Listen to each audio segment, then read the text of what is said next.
You muffins out there, you're gonna see it. You movie fans are ready for something amazing. Not really. Okay. So, Okay, all right. so we gotta restart. We gotta restart. We Sure. gotta I'm calling mulligan on that one. We gotta restart. All right, let's see. Is it gonna show up this time? No. Why? Why won't you? There it is. Okay, we're fine. Hey! Okay, so we're gonna All right. restart. We're gonna restart. We're gonna try it again. All right.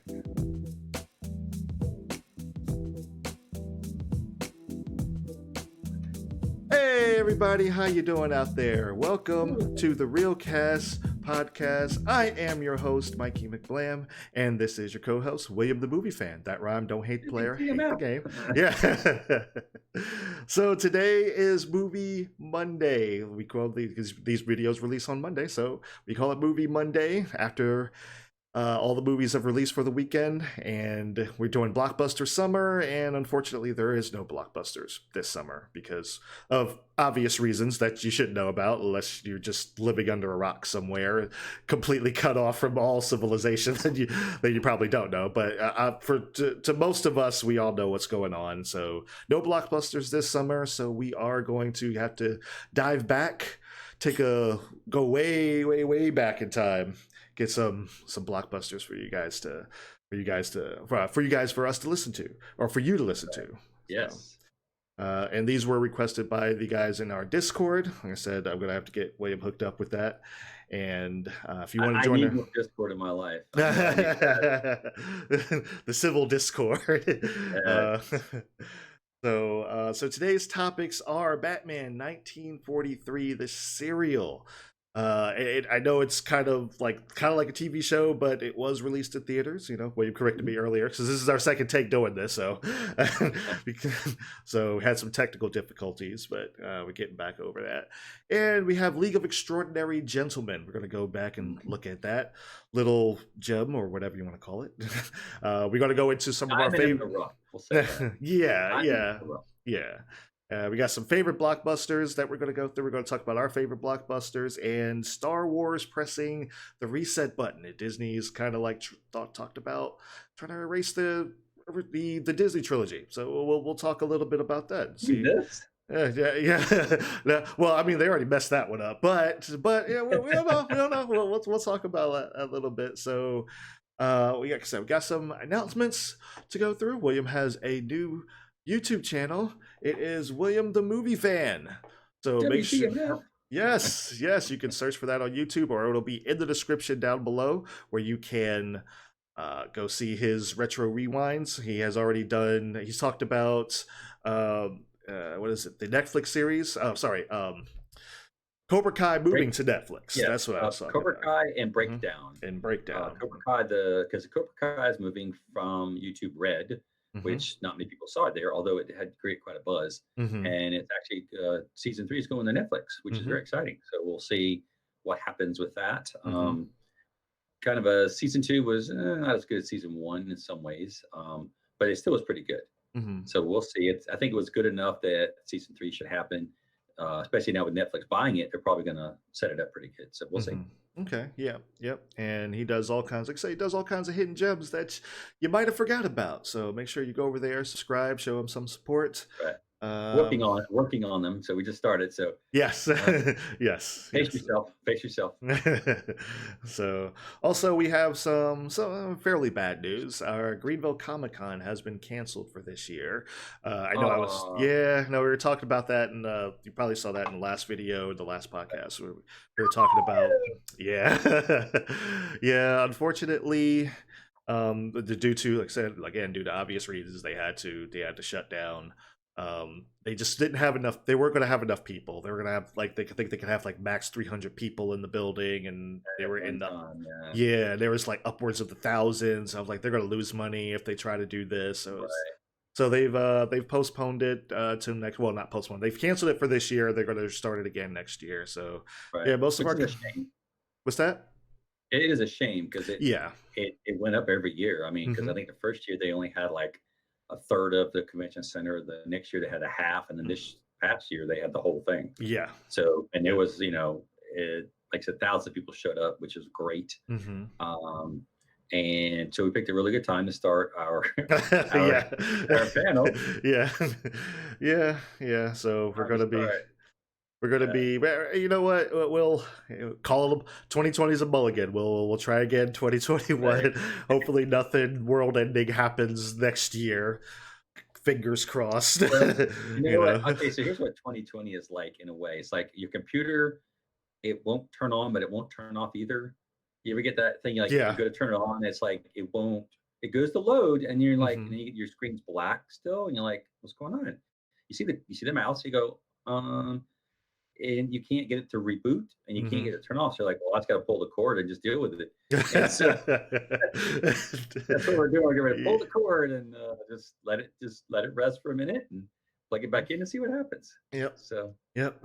So yeah, we're gonna try again 2021. 2021. We're gonna yeah, hit it as hard as we can. Follow us on social media to make sure that you stay up to date with all that stuff. Facebook and Instagram, McBlam Entertainment. Twitter at McBlam ENT. And make sure you follow us. Subscribe to us on YouTube if you're watching. Thank you very much. And yeah, just and make sure you keep up to date with our podcasts. If we're on every podcasting app, anyone you can think of, Apple, iTunes, Stitcher, we're all over the place. So all you have to do is look up the Real Cast Movie Podcast, and we will show up, and you can listen to our shenanigans. And like I said, make sure you keep up to date with all of that. You can also, if you feel so kind, you can donate $1 a month, and you can join the Discord and the Facebook group, and you can talk to us, and you can request movie reviews and all that kind of stuff, all for just $1 a month on Patreon and Subscribestar. You know, just one. Yeah, just one. $1 a what? month. $1 $1? gets you access to talking to us and just our group and building that community. And we could bring, the more of you that donate, the more content we could bring to the wonderful viewer that is you. So let's go ahead and go into our first topic of the day. And we're going to talk about Batman the Serial 1943. So usually I start first, but in honor of William's new channel, we're gonna let him start first. What are some of the good parts, good points of Batman the Serial? Well, let's say, okay, so it wasn't, well, okay, again, so if we go back, back in the back, set the Wayback Machine as we have done. Uh-huh. Remember, like many, well, we weren't alive, so we don't remember this, but if you understand this, many years ago when they were putting out movies, the movies were usually shorter. Hmm. So they would sometimes have several movies play. Like you'll have a movie that's maybe a little over an hour, maybe 90 minutes, maybe Hmm. 80 minutes in that range, and they would show another movie. So your evening would be probably seeing two movies. Sometimes they would have a short like this Batman serial in front of it, which was what 15 to 30 minutes, depending on how Hmm. long it was. Hmm. Not a lot. And then of course you'd have the main feature before that, and especially during World War II, you'd have kind of maybe sort of war films or some little short things, Hmm. um, buy war bonds, things like that. Yes, right. So this was kind of that thing where kids could come and see you know little short movie serials or cartoons Hmm. sometimes, right? Woody Three Woodpecker or Stooges. Bugs Bunny or whatever. Three Hmm. Stooges, yeah, Three Stooges was a biggie. Because again, TV wasn't a thing really then, right, Hmm. until the 50s. Hmm. So you had these, and so this was pretty interesting. Now remember, we have to look at it through the eyes of back then because Of we can't really course, compare it to anything today of because course, yeah. that's not going to be fair. Hmm. But I will say it was it was entertaining, I think, and at that time I could see why people would really like it, Hmm. because it was interesting enough, and I will say, like, if you like the Batman animated series, which I think most people do, Hmm. you could see uh, that they took a lot of nods to this, especially the cars, right, and the Hmm. vehicles for Right, sure. right. 'Cause, you see, like back then they had the airships, and the Hmm. Batman animated stuff, and Hmm. all the cars looked very retro looking, and like the armored cars. I remember an episode of the serial, the armored car. It looked Hmm. really cool, and you're like, Hmm. oh, it's really neat looking.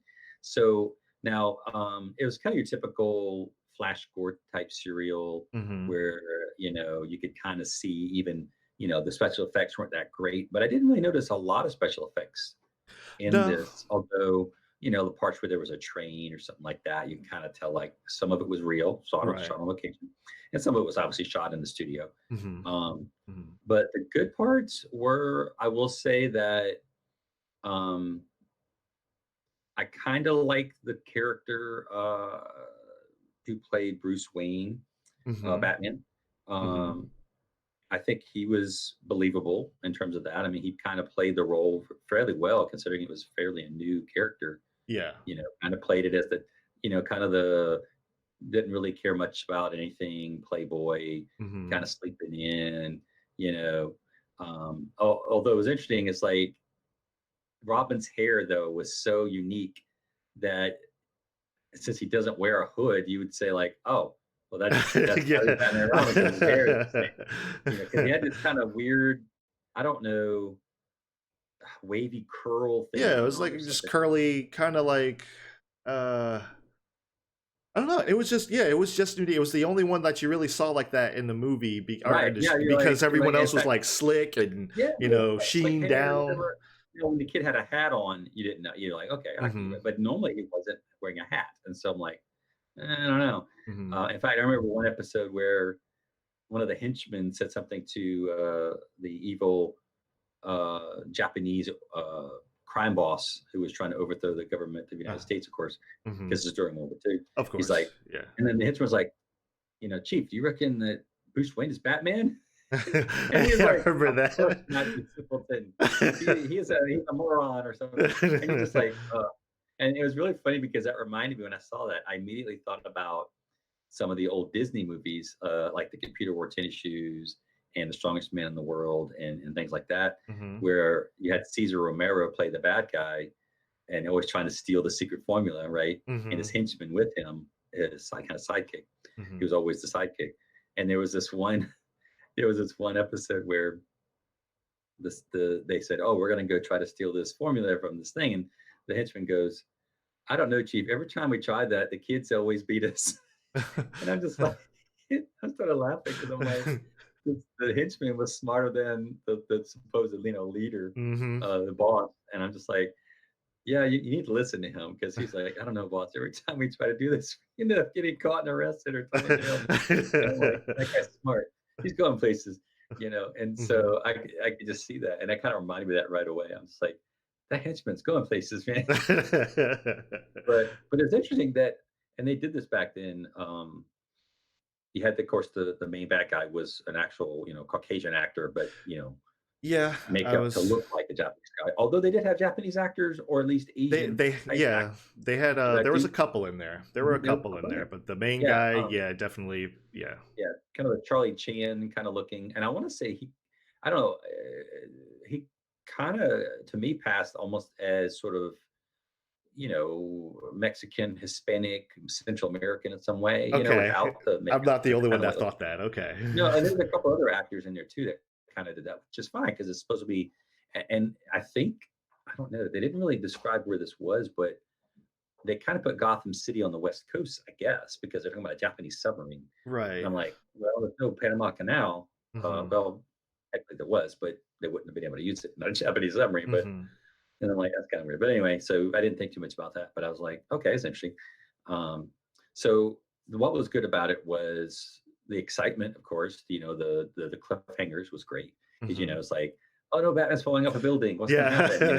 Yeah. It's like, oh no, there's a train coming. What's going to happen? And oh no, Mhm, there's this other thing. What's going to happen? mhm. Um, Although I will say that the one episode where the plane was being shot down by anti-aircraft guns, I was like, so are they gonna, like, is it gonna fall out of that before with a parachute or something? No, Yeah. it just crashed and he just Yeah. got out of it. It's He like, just got yeah, oh, he's fine. okay. He's Meanwhile, the two zombie robot guys are like, Yeah. and then, but Batman's cool. And it's interesting because I don't know, it seemed odd to me. I don't know, but he's the hero, so you can't do that. It was interesting that he worked for the government Mhm, so that somebody in the government knew who he was mhm. because the mail goes to Bruce Wayne. Right. So they know Bruce Wayne is Batman. Mhm. Um, but I think it's an issue of not everybody other than a few government types know because he's working with them to stop whatever nefarious underworld things were happening to Mhm. overthrow the government or whatever. So that was interesting. Of course, you Mhm. had the dynamic between him and Robin, which was good. They seemed to get Yeah. along. The rapport was good. Mhm. Um, I kind of liked Alfred. Um, he kind of, I think he kind of set the standard really for the future Alfreds because I I think, think he from my did. understanding, the original Alfred was supposedly more stern and portly, Mhm. but they kind of, after this, from my understanding, when I read it, is like, oh, the next few Alfreds in the comics became kind of a skinny, kind of fiddly, you know, Ichabod Crane looking skinny tall dude or something. Mhm. And that was very interesting how the serial directed the comic as opposed to the other way around usually. Mhm. Um, and I kind of liked, he was eager to do things, but then he kind of got himself in over his head, but Mhm. he always was eager to do it again. So I'm like, well, I guess, he's not too much of a milk toast.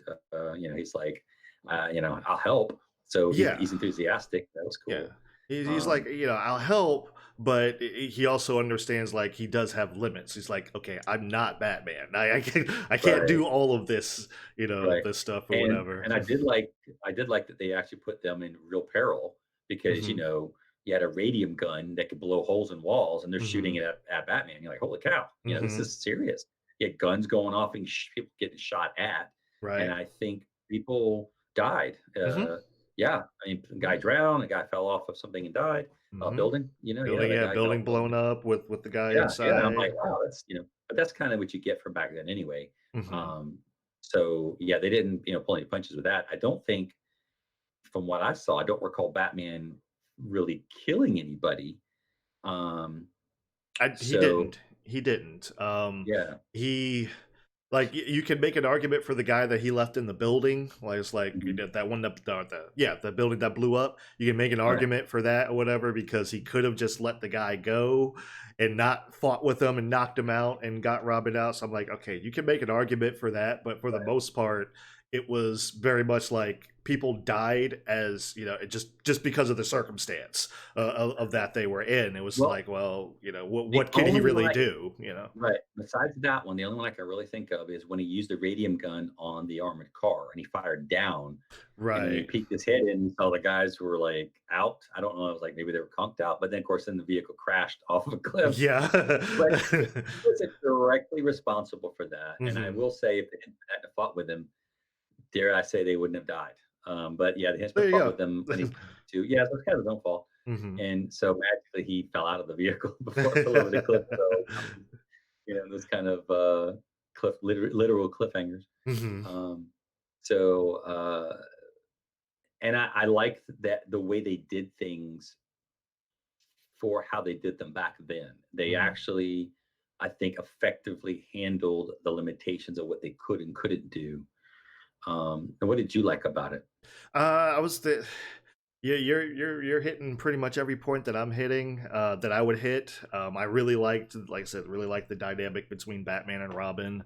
I think their relationship through like it really made the series go for me because they just have this dynamic that they would just go back and forth and you could tell like that Dick is learning from Bruce as they go through the series and as they go through doing going all of this detective work and everything. It's just like you can tell that he's actually learning from Bruce. He makes mistakes, and like Bruce calls him out. It's like, hey, why'd you leave her alone? Don't Right. keep your eye on her or whatever. And um, and so I definitely enjoyed that. I like the story altogether.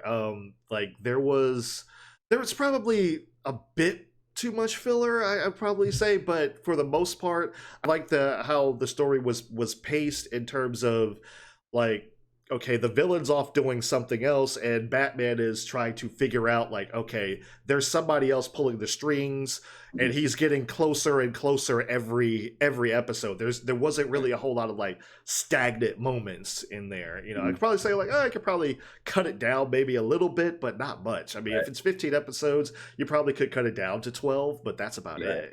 Exactly. Exactly.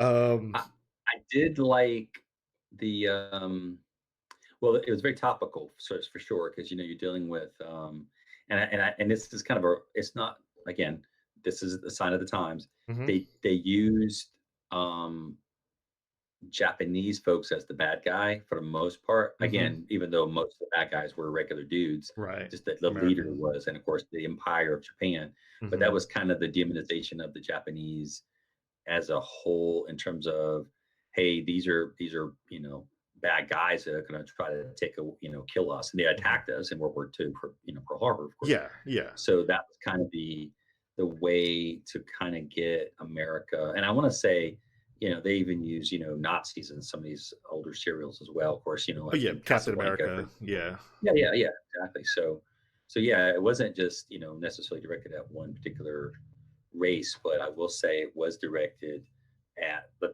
people at the time of that country who Hmm. were, belligerent or attacking or, at war with Right. the United States. So you kind of did that. And I will say, like, I'm not going to say it's right. Obviously, I'm not going to say like the portrayal was right. I'm not going to say that. I'm not going to say like, okay, yeah, the. I'm not going to say like getting a white dude to play a Japanese guy is right. I'm never going to say that. But Right. um, I.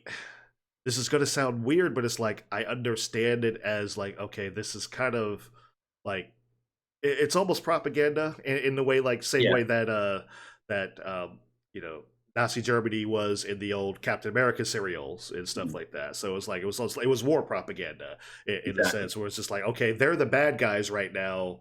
In the same way, I guess you can make that same thing for Iron Man because like the get the people in the Middle East were kind of sort of our enemies at that time, and this is taking place Mhm. during like stuff going on in Iraq. So I'm like, okay, it kind of makes sense that this is kind of where they're heading and stuff. So I understand Exactly. it. I understand Mhm. it. I will. I mean, like I said, I'm not going to be. I'm not for a white dude playing a Japanese dude. I'm not going to say that. I'm not for Right. that. I'm just in the same way that I'm not for a black guy taking the role of a white woman or something like that today. Right. So I know that that's Right. what they're trying to combat is what went on back then. I know that's what they're trying to combat, but I'm like, you Mhm. can't combat what was wrong back then with doing wrong today. So Right. and that's the way I kind of look at it. It's just like, yes, I know it's distracting at times because he does come across more as someone of Mexican descent or whatever. It's just kind of Right. like, Yeah. Yeah. I was like, okay, but More Central and South American than yeah, Hispanic. Yeah. but um, but it didn't. It is a problem. It is a criticism that I will levy against a serial, but it didn't detract from from the overall. I would say like it didn't detract from my enjoyment of it. It was just kind of like, okay, yeah, this is distracting, but after you see it for 3 episodes, you realize it's going to be 15. You're like, okay, you get used to it. It's okay. Right. you know um And I think in a way that character, even though he was a specific character, I mhm. don't think it was the specific character that we were thinking of them as the bad guy. We were thinking as the Empire of Japan as the bad guy, Right, realistically. right. And so that was kind of the kind of the underlying nature of making that the bad guy, because again, it was because I mean, if you think about it, all of his henchmen were basically, not Japanese because Yeah, again, back then, again, wrong thing was, they put Japanese Americans in, you know, prison camps, internment camps. They yeah. weren't, concentration camps as such. Like say Germany, obviously, because no Hmm. one was, horribly murdered in them and tortured. They Right, weren't necessarily the best places either. Of course, they were still a prison camp. exactly. But the issue, of course, was it's the empire that we're fighting, and this is Hmm. just the mouthpiece of the empire. But like I said, all Right. the guys there were either like Hispanic dudes or white dudes. They weren't Japanese dudes because they couldn't have been, because most of like I said in the show, they talk about how little Tokyo was basically devoid of people because the government rounded them all up, Yeah, which it did happen. yeah. So it did talk Unfortunately, about but that. yeah. Yeah, Mhm. it did talk about that. It didn't. I don't think it celebrated it, but I don't think it kind of denounced it. It just said, this is what happened. Mhm. And so I'm like, okay. So, and then of course, you got the hideout in the scary Hall of Horrors, which shows all the Japanese guys Yeah. attacking America or whatever. So it's kind of interesting. Mhm. Um, I liked so I liked the guy um that was doing the hurry, hurry, hurry. yeah, the All horse, that. yeah, Yeah, I liked him yeah, because I think that's the same guy that was in Inherit the Wind, and he was talking about like monkeys devolved from man, and I think that's the same dude. And I saw that, and I was like, hey, I like that guy. yeah, Like yeah, basically, I think he's like typecast in almost everything, right, but I did like that. yeah. Now, as a criticism, Hmm? like I said, in terms of like Robin's hair, for example, because I just kind of like, wait a minute, that's kind of obvious. Mhm. But the other criticism was kind of like, well, and again, I understand why they did it because of in terms of either money or realism in terms of that. They didn't have like a actual bat contraptions that I ever recall seeing. Mm-mm. They was just a dude in a suit, Mhm. and Robin was just a dude in a suit. Although I will say they got to work on their fighting skills, considering they're going Okay, against several guys. They had their butts kicked a lot. you they got their That's butts. It a was lot, yeah, yeah. a lot. To And I I think up mean, it's almost every episode they're trying to throw Batman out of a window or off a building, Mhm. and it was usually 2 or 3 guys. Yep. I'm like, dude, y'all got to work on your judo skills. You know, I think they're to be judo or something. So Um, thank you. You got to that before I did because I was definitely going to and go in on that. well, give him a bat club or something. You know, give him a bat. You know, bow staff or bat. You know, Joe Right, staff or short bat stick. You know, it's like right. so he can at Because least do some aikido flippy strikes or something. I mean, I respect that their strength and Because I mean, back, everything, you but could have given him a like, yeah. Mhm. And I will say the costume wasn't anything special. It was just a costume. Right. And the other weird part was the dude. Um, I'm guessing he played himself in the bat suit because it looked like it still kind of was him, Mhm. but he looked frumpy in the bat suit as He opposed to in did. his suit. He looked good. Right. I mean, he looked like he was a slim guy, but in Mhm. his suit, he kind of looked. I don't know. He didn't look It as fit or something. I mean, because in Mhm. a suit he looked fit. In the Mhm. bat suit he looked not fit. Right. I don't And it know. just may have been like the way his actual like his suit and tie was It, tailored, it yeah, may yeah. So when I like don't they know. I put him in mean, the tights, it just like he didn't yeah, they weren't tight. That's the thing is like yeah. they were kind of funky looking. Mhm. It's like if I made a bat suit, that's kind of what it looked like. I was like, yeah, that's good enough. It's like so. But it And the Bat Cave again was obviously not in a real cave. It was on a was on kind of set. sound stage, Yeah. whatever. And of course, it just apparently just has bats in a desk. So Mhm. it's like, there's not a lot of, not a lot of, investment in the whole cave bat thing.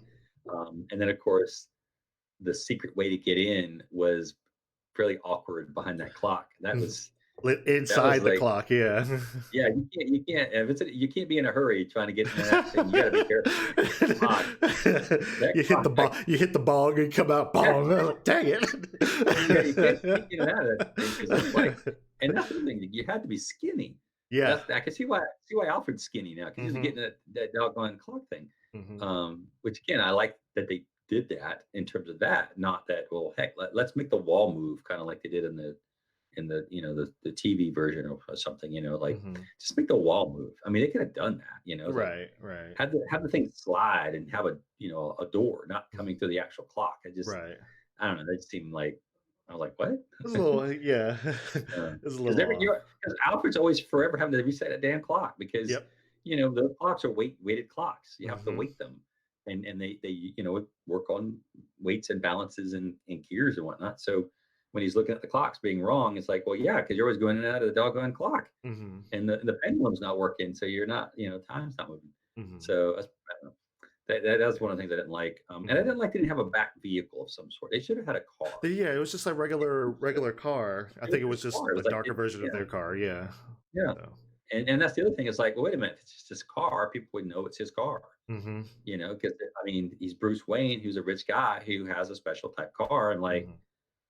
that's his car. You're like, oh, well, that's his car. Exactly. Uh, Exactly. And he always says like I mean granted I know like vehicles weren't like around like heavy back then. I mean they were but they weren't. And I know, like, just you wouldn't have heavy traffic in the area that they were in, so I get it. But Exactly. in certain cases, it was like he's like, "All right, go about 100 yards down that way and wait for us." And I'm just like, "No one's gonna see him." It was just like, Yeah. police are just gonna like randomly drive by and see a car parked on the side of the road. They might not, might be a little suspicious about that. I don't know. Right. Yeah. um, the there was a couple of moments where I did crack up because of, like, it was an obvious dummy or something like that was used. Like they were through Batman down the elevator shaft, and it was an obvious dummy that just popped hit the ground. I was cracking up.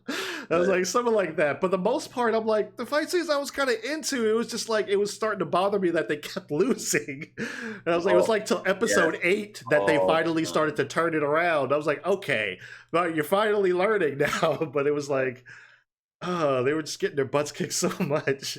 Yeah, Uh, it's like they weren't catching enough bad guys and turning them over to the cops mm-hmm, because the bad guy kept like recruiting all these dudes, and then they would kidnap dudes and create the zombie robot zombies out of them. mm-hmm, So they didn't have to necessarily be willing people to join him. He could just like send a couple guys into the little like the airplane guys into the House of Horror ride, and all of a mm-hmm, sudden, boom! Now you got two zombie guys working for you. So it's like, oh, that's easy. mm-hmm. So yeah, he was replenishing his ranks way faster than Batman was catching them. And so I'm Exactly. like, well, dude, man, he's gonna create his own little army. Yeah. And you guys are totally you're gonna be thrown out of that window for sure next time. And hmm there ain't gonna be no painting or window wash scaffolding to catch you next time. Yeah, Um, yeah, exactly. so there's that. I was like, dang. That was funny when he landed on. He was falling, landed on scaffolding. Excuse me. He Yeah, climbs back up. back up. Dang. And it's funny because he didn't care about the guys on the platform. He's like, Nope. "Oh, I'm gonna help the guy." Like, nope, I'm coming up. And the guy's like, "No." The guy on the right Scared them was about half to to fall. death. He's like, "I'm coming up." He's like, "Sorry, dude, can't help you. Gotta go get your leg up." So it's like, Uh, wow. It's like, dang, man. Oh, and then when they had, I don't know if you've gotten this far, they had Batman in a coffin. But they, Robin helped get him out, and they trapped the henchman that was there. They trapped him in the coffin, and they Right. threw him in the alligator pit. But Yeah. it was like throw the coffin in the alligator pit. I'm like, that doesn't sound safe. Especially for your alligators, and because they got the fake alligators with the mouths. They're just kind of sitting there, and then the thing came down and just landed right on one of the alligators, and I felt so bad for laughing. I'm like, this is animal cruelty, Yeah. but I was Yeah. dying. Yeah. So, like, yeah, I mean, some special effects, obviously, like, they're just not going to hold up or whatever, especially for what they're trying to do. But for the most part, like you said, they recognize their limitations and was like, okay, let's focus on fighting. We got guns and stuff like that. Let's just focus on this stuff, the stuff that we know we can do and that we can get away with. That's still believable. So. Right. They did the same thing. Like if you ever seen in the old Flash Gordon or Buck Rogers, the old ones, Mhm. the serial, they did kind of the same thing with the falling or the spaceships or something. You could tell that kind of the same thing because especially nowadays you could see kind of like the edges were kind of dark looking. The edge of the corners of the screen were kind of dark looking, and you had Mhm. the thing in the foreground going on. Like so, if somebody's falling, they're the center of focus, and then the side and the background kind of looks all blurred or whatever. Right. That kind of special effect, especially when like in the old Flash Gordon ones, I remember seeing some of those on Saturday, you know, a morning before cartoons or something. Mhm. And the guy would have like a flying cape thing, and he would jump, and he would kind of glide, and you kind of have that same thing of somebody falling. So it's kind of that same thing they used for back then. But that's what Mhm. they did, and it looked decent, obviously for then, because you could pass. You're like, okay, I get, yeah, I believe that. Mhm. So yeah, so that was used to, I think, decent effect for that time for sure. Mhm.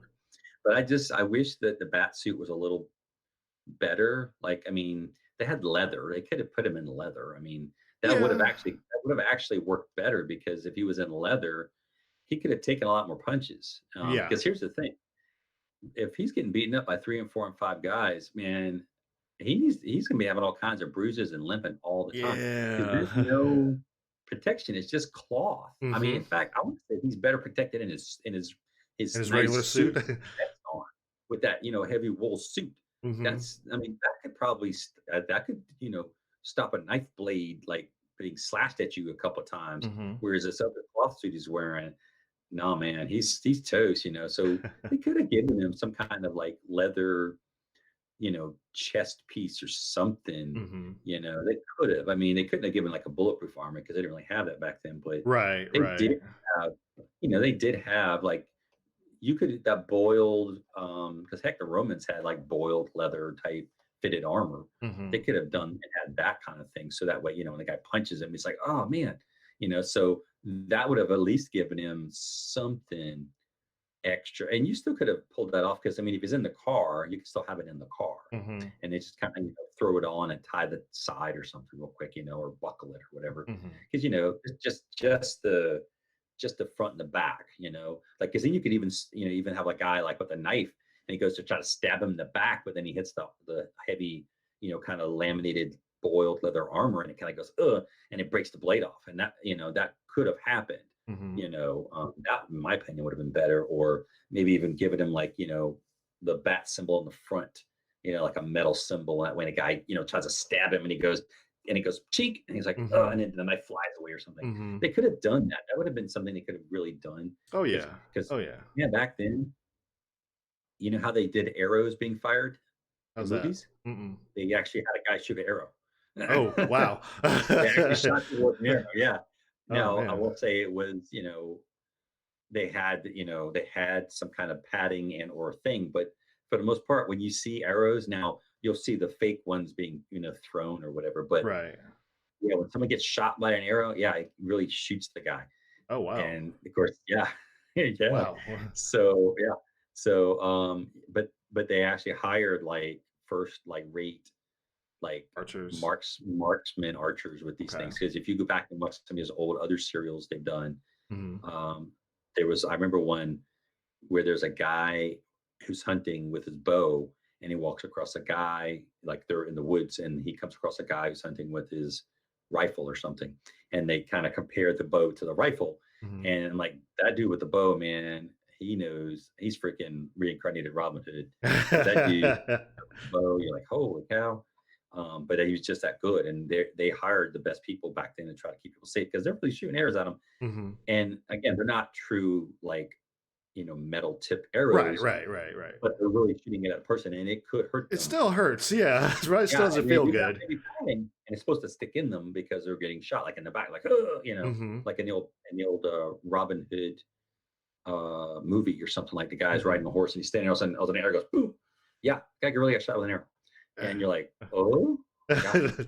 That's Yeah. not CGI, folks. That's a real arrow. Oh man. Now, again, it's a weaker bow. The person's pretty much right off camera. Hmm. The guy's not really moving, and again, so it's not like he's riding and he's getting shot by. But the dude's just sitting there, and you'll actually see sometimes in old movies, you actually see the padding sometimes in the guys. You'll see the little thing, and they might cut away and show like another scene with the arrow with some blood or something, in the Hmm. old movies. But that's Hmm. more of a prosthetic thing as opposed to the guy getting shot, because again if the thing breaks it's a sharp piece of stick that if you fell Right. off the horse you could impale your arm and get really hurt. Exactly. Yeah. So just those things are interesting, uh but like I said, they could have just done something with the armor to make it a little better. I don't Yeah. know. Yeah. Yeah. Yeah, I mean, and I'll agree with that. They could have done something, just to, these are you're dealing with bad guys, so you'd figure you'd want Right, something at least to like, at least to make the punches a little bit less right, effective. Like if there's somebody has a knife, you want to be careful around that and stuff. So, right. I mean, um, they didn't even give him leather gloves. I mean, they had leather they were cloth gloves. gloves. Yeah, it was regular Yeah, cloth I mean, gloves. give them leather gloves. They're gonna be, stronger and tougher. So, you could punch somebody and it would hurt a lot, like you're wearing like a. In fact, they could have even given him leather glove with like a brass knuckle on it or something. And that when Hmm. he's hitting the guy, it's like boo, he's like oh, and Yeah. then like clink is Ex- clobbered. And again, they could have done those little gadgets that would have given Batman the edge a little bit because again, remember if he's backed by the government and of course Bruce Wayne is rich, he could uh-huh. have had these things. Mhm. I mean, he did have the two-way radio, which was cool, Mhm. which actually had a pretty decent range because he was talking to the kid on the airplane. Yeah. So that's pretty good. So there were some little gadgets, but for the most part, I don't know. That was one of the parts that I thought, they kind of missed the boat on that, and they could have done that because if they had the two-way radio, Uh-oh. I lost you. You you okay? lost me.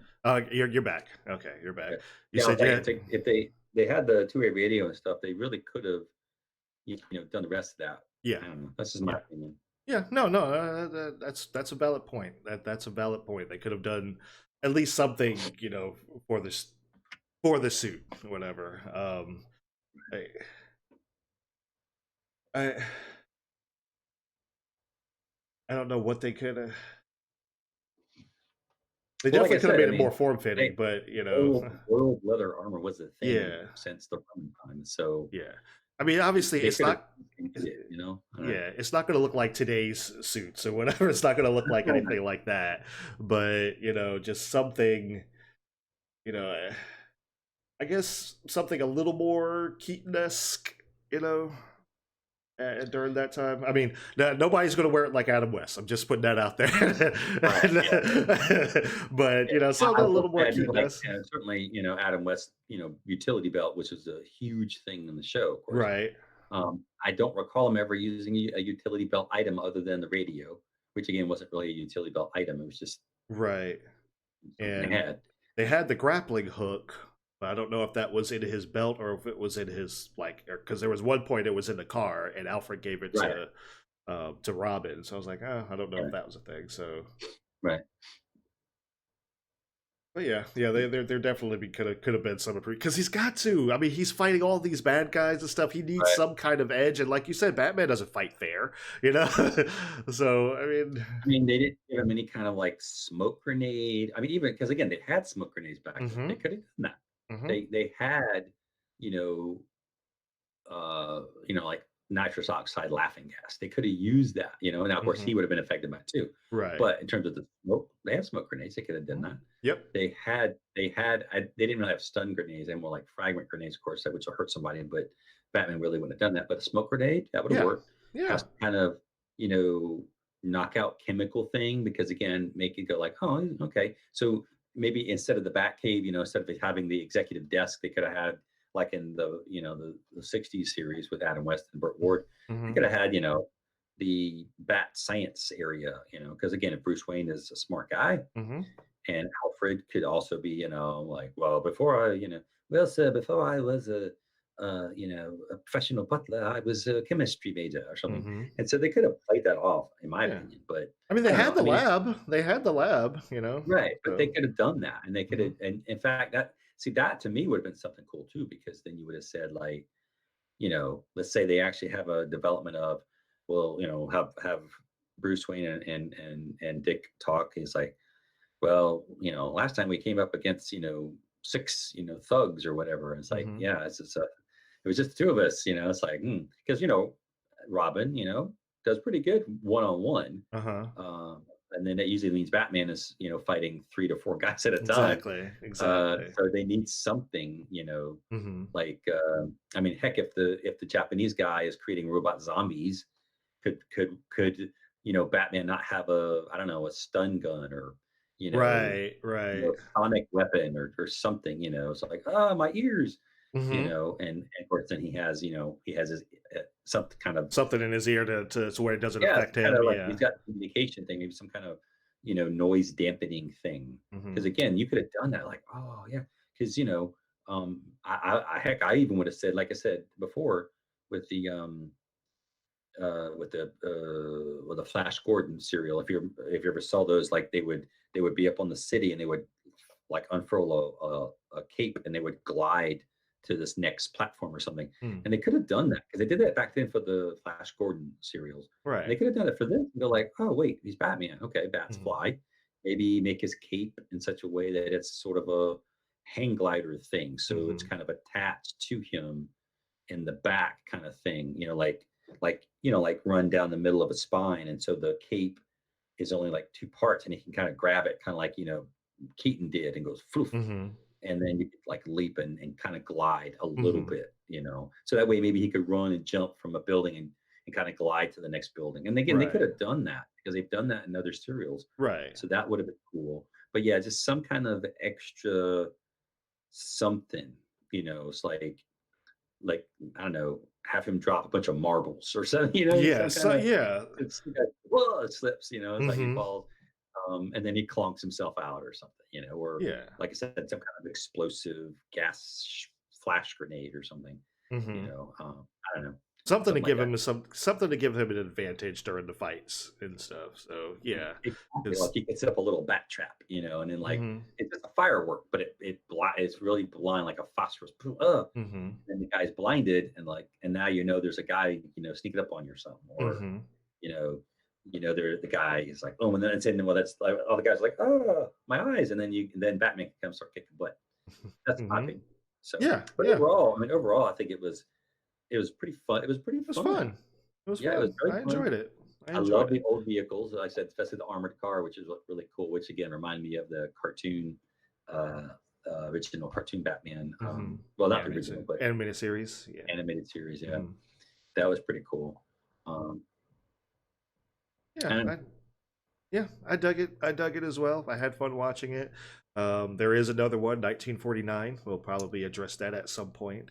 right, and Um, I will say that this guy's bat suit, at least the hood, looks a lot better than the other one because the other one from the 1949, I don't know, yeah. kind of looks like a dog, He looks like his lost in ears. that.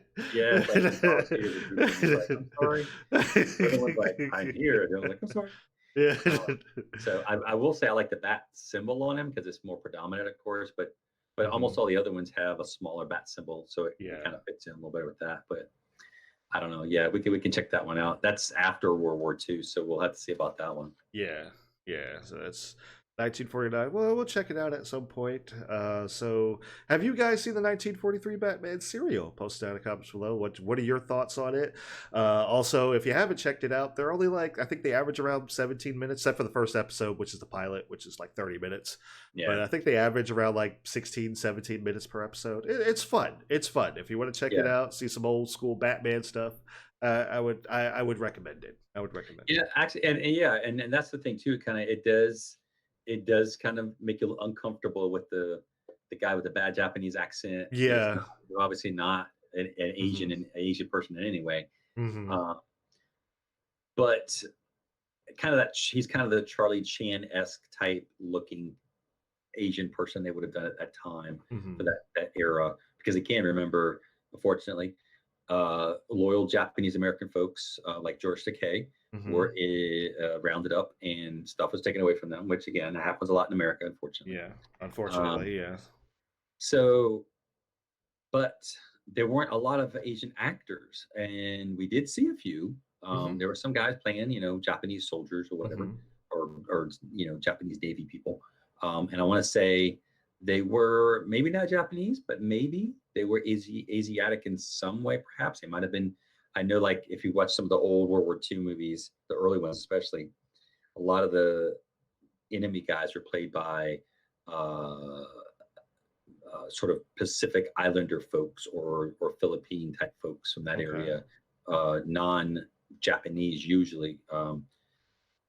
And it was funny because they mentioned something like in those movies when they're fighting in like say a war film, too many Japanese guys would all die at the same time, and it's Uh-huh. because they liked showing that, and so they had to tell the actors like, look, we know you're excited and you're enthusiastic about it, but not Mhm. everybody can die in this shot, because you have to. I mean, it was kind of funny if you go back and look at some of that. It's interesting, Mhm. and like I said with this, if you watch it with today's eyes, you go, wow, that guy's obviously it's kind of not. Yeah. You're like, I'm a little uncomfortable, and Mhm. that's okay. You should be Yeah. in that regard, Yeah. but you got to look at it as for what it is at the time, but Exactly. also show you kind of like how they did things and how they kind of addressed things. I know, and gosh, they were doing that.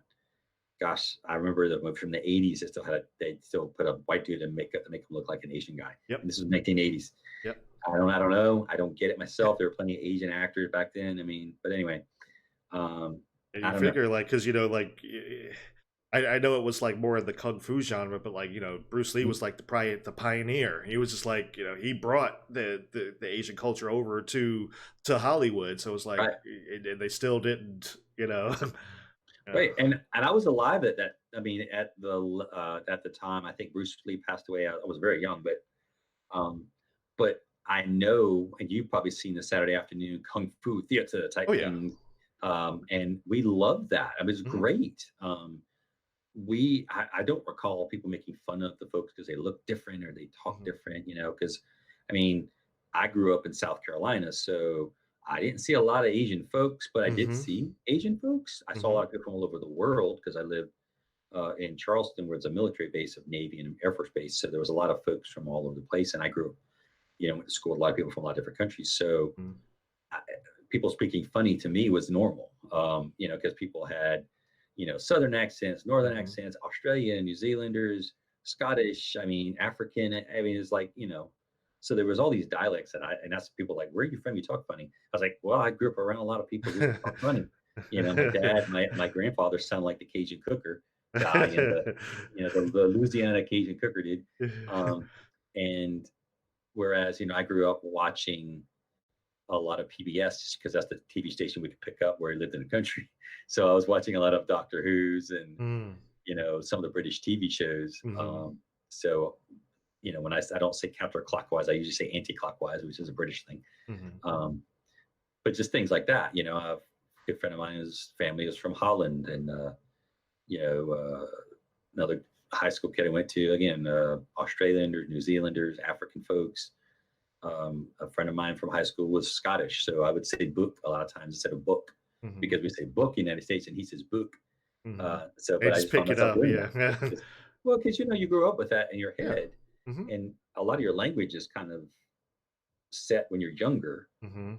and so unless you're around a lot of people, say if you decide to move to France, you're going to start speaking probably the more of a French accent, and you're going to kind of emulate what you hear. Mhm. But anyway, that's so to me, if you go back and look at this, I'm rambling, I know. Sorry It's about that. fine. It's But if you go back fine. and look at it for what it was, it's interesting and Mhm. it's kind of fun in a way because you're like, in my opinion, it's like, what if a regular dude became Batman? This Yeah. is it Yep. in that regard. So in that regard, I appreciate it. Mhm. Um, but yeah, definitely. Oh, and also I was gonna say it reminded me a lot of the old radio dramas in that way because of Yes. Yeah. the way it's set up. Of course, back then they would have to use more sound effects, Mhm. but it's that same interesting. It's like, oh, that's kind of cool, and you can kind of listen to it Mhm. in the background, and you kind of get into it, like the shadow and oh, Yes, the shadow exactly. knows, Mhm. and some of the Lone Ranger ones and things like that. Mhm. So that's kind of fun. Oh yeah. Oh yeah. And I did get that as soon as I started watching it. I That's the one of the first things that popped in my head. I was just like, oh, it sounds like one of those little radio shows or whatever. Exactly. So, yeah, that's all we got for Batman 1943. We're gonna move down. I think you enjoy this movie more than I do, but we're gonna talk about the League of Extraordinary Gentlemen. The League of Extraordinary Gentlemen, as the bad guy says. But I don't have much good to actually to go into this movie. I don't have much good listed on this. I think one of my favorite things, honestly, one of my favorite things about it was the music. I really, really dug the score. I thought the score was really good. It was the same guy. Let's see. I think I got it pulled up here. But it was the guy that did it's Trevor Jones, and he did Last of the Mohicans. Wow, Uh, did he? yeah, he did Last of the Mohicans, Mississippi Burning. There was another one I saw that was Labyrinth. So I'm like, yeah, he's Dark done. Crystal? Wow. Yeah, yeah. So And he's he was the done. composer? Hmm. Yeah, he Because I is was thinking, what was the other movie you mentioned? The big movie you mentioned? Labyrinth, No, a couple ones before Last that. of the Mohicans. Yeah, I was thinking it was somebody else who did that. Let's see. Let me Weird. pull that back up. I mean, I Yeah. believe you, but I just thought it was because that is one of the most amazing soundtrack scores ever. Hmm. Wow, yeah. Yeah. Wow. Last of Okay. the No, Mohicans. good job him because those are Yeah. some really. Name of the Father. Hmm. Um, yeah, the Dark Crystal, which again, that Last Mohicans, the Sigourney. These are some great Excalibur. These are Hmm. some great musical scores. I love musical soundtracks. Sometimes I'll put them on in the background while I'm doing stuff. Yeah, yeah, me too. Um, and wow, yeah, wow, I totally, yeah. That's one of the good things for sure. Hmm. What did you think of the characters, though? I did not really dig the characters all that much, and the reason being was because even though like I know who these characters are, like I know who Captain Nemo is, I know who the Right. Invisible Man is, Mhm. the Lady Vampire wasn't. I'm like, okay, I don't really know. She might have just been created for that particular thing. Tom Sawyer, obviously, I know that story, but it was more so of I could see these characters and I knew them from their backstory in terms of like, okay, I've seen these people, I've read their books and stuff like that. It's like I've seen that before. That's how I know them, but that's all I really get from them. I don't get a lot of in terms of like something that's going to make me latch on to these characters. Not a whole lot. Invisible Man was kind of funny. I thought I liked that, but for the most part, it was like there's so much intrigue that is set up, but it doesn't seem to go anywhere. It's like, yeah, okay, you're setting up some kind of interesting backstory here. Let's see what the character progression is going to be like. You don't really have any. It's like, okay, it's just. Well, I was gonna say, Mhm. I think this was a movie to introduce the characters. I think more so than a proper story, because if you think about it, they all kind of had their own kind of introduction, and that was most Mhm. of the film. Mhm. They actually introduced and they showed the characters I mean, not like the character development, but who they were and what Yeah. they kind of did and kind of where they fit. They tried Mhm. to cram a story in there too, which didn't really work. But Mhm. I will say, I knew nothing about the whole story going into it. I just thought, oh, so it looks like an interesting kind of superhero-ish type, interesting type take on the movies, kind of like Watchmen or something. Again, Right. I don't know much about it, but I was like, okay, let's check it out. Mhm. Um, I liked each individual character in that they all contributed something. They were interesting characters that I did want to learn more about, Mhm. and they did kind of show what they were about. They showed the goods and the bads, like with Dr. Jekyll, Mr. Hyde. They showed the Uh-huh. goods and the bad. I think Captain Nemo kind of was the same thing. Was like um, If his he would checkered past and everything, yeah. say what? His because he has a checkered past in terms of, Yeah, and that's piracy and you stuff like know, and that. then like the Dorian Gray guy, Mhm. which he's complicated. Which again, I think everybody played their roles really well. Yeah, I'll give him that. I'll give him It's that. It was just like it's it's I think like I told you before we started, it's like this is a movie that you can pull up clips and watch and go, well, that was actually really good. You're like, oh, that's Mhm. clever. Oh, that's interesting. But when you put it all together, it's a mess. Mhm. And so it's kind of like the parts are better than the sum of the whole, in my opinion. Because I'll go back and watch some of those scenes. I'm like, okay, that's pretty cool. That's Mhm. interesting. It's like, oh wow, how they did that. It's kind of cool. Mhm. Now, at the same time, as soon as the movie started, I already knew who the bad guy was, and I kind of saw where it was going. Mhm. Uh, and it was interesting how they used. I liked the time period because it, in my opinion, that's kind of a time period that they don't really do a lot with in terms of films and movies and whatnot. Mhm. They don't talk about that Victorian, Elizabethan era type time period Mhm. um, as much. I mean, other than like talk about British Empire movies and the Sherlock colonizing Africa or something. Holmes. Yeah. It's like or the Belgian Congo and kind of throwing in the African Queen with Catherine Hepburn or whatever. I mean, they kind of do those kind of pre Casablanca esque type films. Mhm. Like Alan Portermean and things like that, because that's one of the characters in the movie. But so that sort of I don't know that kind of pioneerish type thing outside the United States. Of course, the United States did it with a lot of westerns, but this one that I liked it was set in that kind of time period of just before World War One. And you're Mhm. like, okay, that's something different, something interesting. You had the machine guns, which of course now this is kind of a cyberpunkish type film. with the submarine and the kind of the machine guns and things like that. Yeah, But yeah. I I think. liked how they Yeah, go set up ahead. all the characters. I liked how they all fit a role that did something Hmm. They weren't useless specific. characters. That Yeah, like what you would say like with like Suicide Squad. It was just like, what do you it's like, okay, you got the guy that throws the boomerang, and you got a guy like a right, girl right, that's right. crazy with a giant hammer. I'm like, okay. It's like, whereas these guys, like, you can kind of, these people These people yeah, had had skills that skills were that were unique to their useful, person and their exactly, character, for the and they mission all that they had were on. their own moments, basically. Hmm. I got to say, like, for example, when you meet Dorian Gray and the bad guys show up, that was kind of cool. I Hmm. mean, that whole action scene was actually kind of cool. I Hmm. thought. Um, so it's just again, it's those where those scenes are interesting. Is like you see the guy take, like a full clip of machine gun fire and then just heal, and then he cuts Hmm. the guy down with a sword. And you're like, what?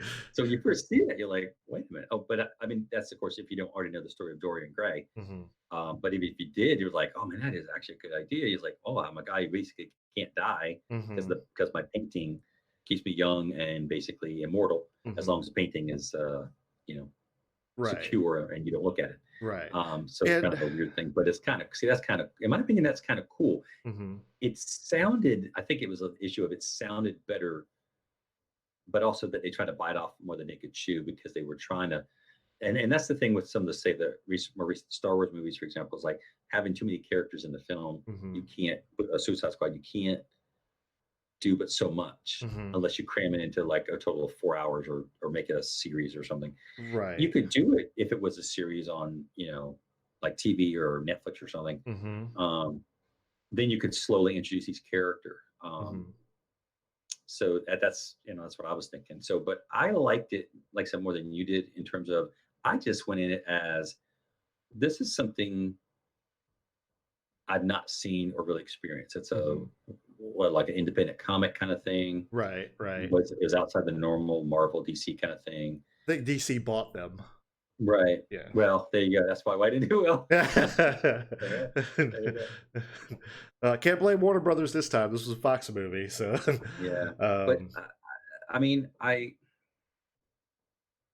don't know. Again, I don't hate this film. I don't oh, I think it don't was either. I don't horrible. either. Yeah. I know it lost a ton of money. Hmm. Um, And Sean Connery quit acting because of it. The director quit yeah, directing because of it, and it was like, wow, like whoa, what wow. happened there? Yeah, yeah. Thanks. I wouldn't say like one of the other good things that I did enjoy was the Invisible Man effects. I thought that Hmm. was really cool. Like how they were actually how they Right. did him, and like he's painting the face on and everything. I'm just like, that's that looks that's probably the best effect in the movie, probably, Hmm. because everything else you can really tell like, okay, this is really CGI here. But Right. for him, I was just like, oh, I dig that. I think that's one of the better effects of the movie. I like the costumes. I think costumes are good. Yeah. The sets when they were real, like the real sets that they were on. This particular one is from the ship, but those sets, I Mhm. think they looked really good. They were really beautiful.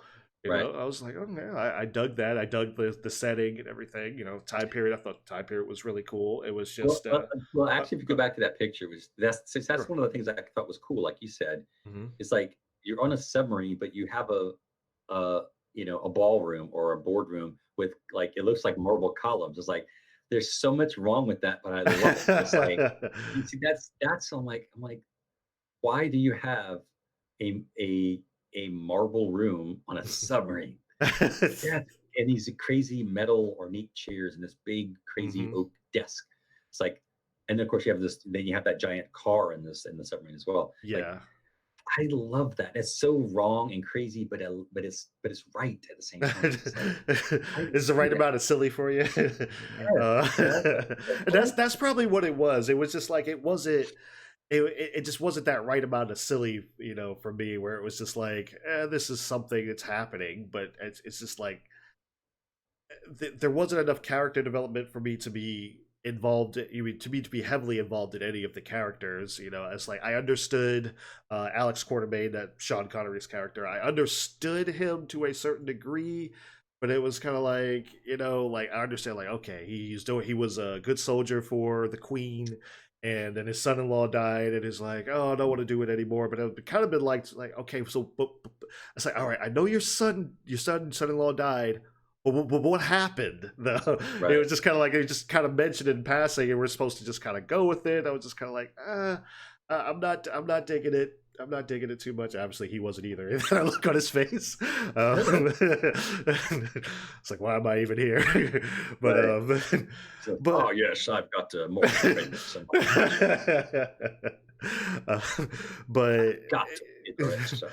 so, and it was like, okay, they were setting up Tom Sawyer to kind of be like his, kind of his replacement as that, that leader. But it was kind of like, oh, but what are you really replacing? Like, what do we Right. really know about Alex, Quartermain? It's like, what do we really know about him where Tom Sawyer could pick up the mantle and take that and go with it? It's like, what do you really know? And I was like, not a whole lot. It's just like, he's done some stuff in the past. He's legendary. He's old now, and he's leading this team. That's as Right. much as far as they kind of go with it. And it's kind of like, it's basic. It's not like, there's a lot of like it's a convoluted plot. It's definitely not. It's just trying Right. to. Well, but you also he's a hunter. Mhm. He understands, um, kind of, obviously he's the brains or architect, basically the leader kind of thing,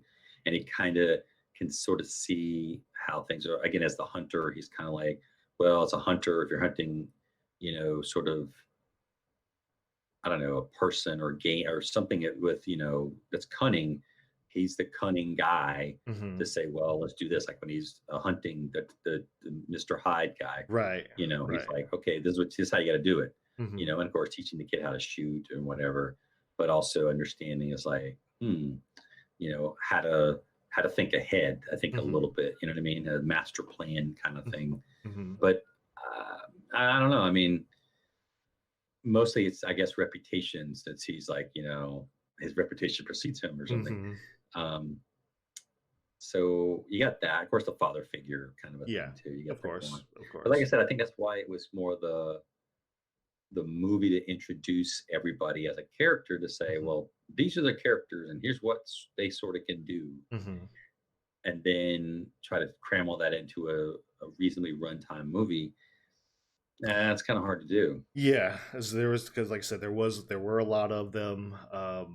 The I think one of the main storytelling issues that I had with it was the overall villain's plan, and it was, like I get, the arms deal, trying to make all these weapons, get everyone trying to buy them, and have everyone kind of like fighting for this kind of stuff. I'm like, okay, I get that, I understand that, but there was also to make these quote unquote soldiers that were, based off the powers of the extraordinary gentleman and gentle lady. And, and I was looking at this and I'm like, wait, you could have, why did you bring them together? And this is the same problem I had when I was watching Avengers with Loki. It was like, your plan was to get them together to do this? Like that's Right. the like Tony Stark said, not a good plan. Like, that's the worst thing you could possibly do. Now I Right. understand. I would say like the one thing I would understand is getting Quartermain to hunt down, to help capture Mr. Hyde. I Mhm. definitely understand that, because like he's somebody that could probably be really good at that. It's like,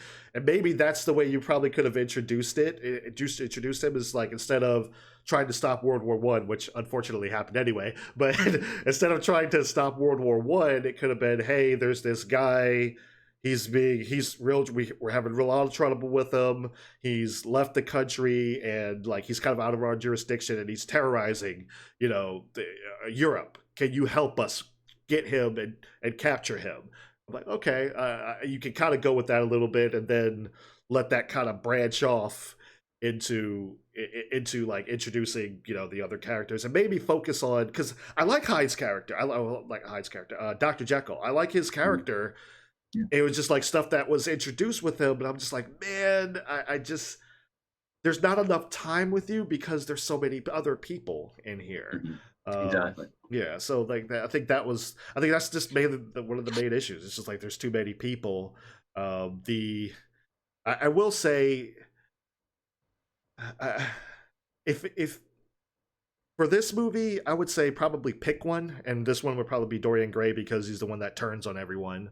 But it was like you kind of got two immortals here. You have the vampire lady, and then you have Mina, and then you have Dorian Gray. It was kind of like you don't need both of them. They're both immortal, so it's kind of like you don't really need both of these people in here to kind of to do anything. I would say pick one or the other. Like I said, I would probably choose Dorian over Mina just because he's the one that kind of does the double cross and everything. Mhm. So, um, Well, you didn't have to have her for when she turned into bats and like hit all the sniper guys in I that's think it was true. Venice or something. So you Hmm. needed her for that. Also, I think you needed her because since you did have Dorian Gray, who was immortal, you had to have the opposite immortal to counteract his kind of thing. Because if not, then how do you even do that?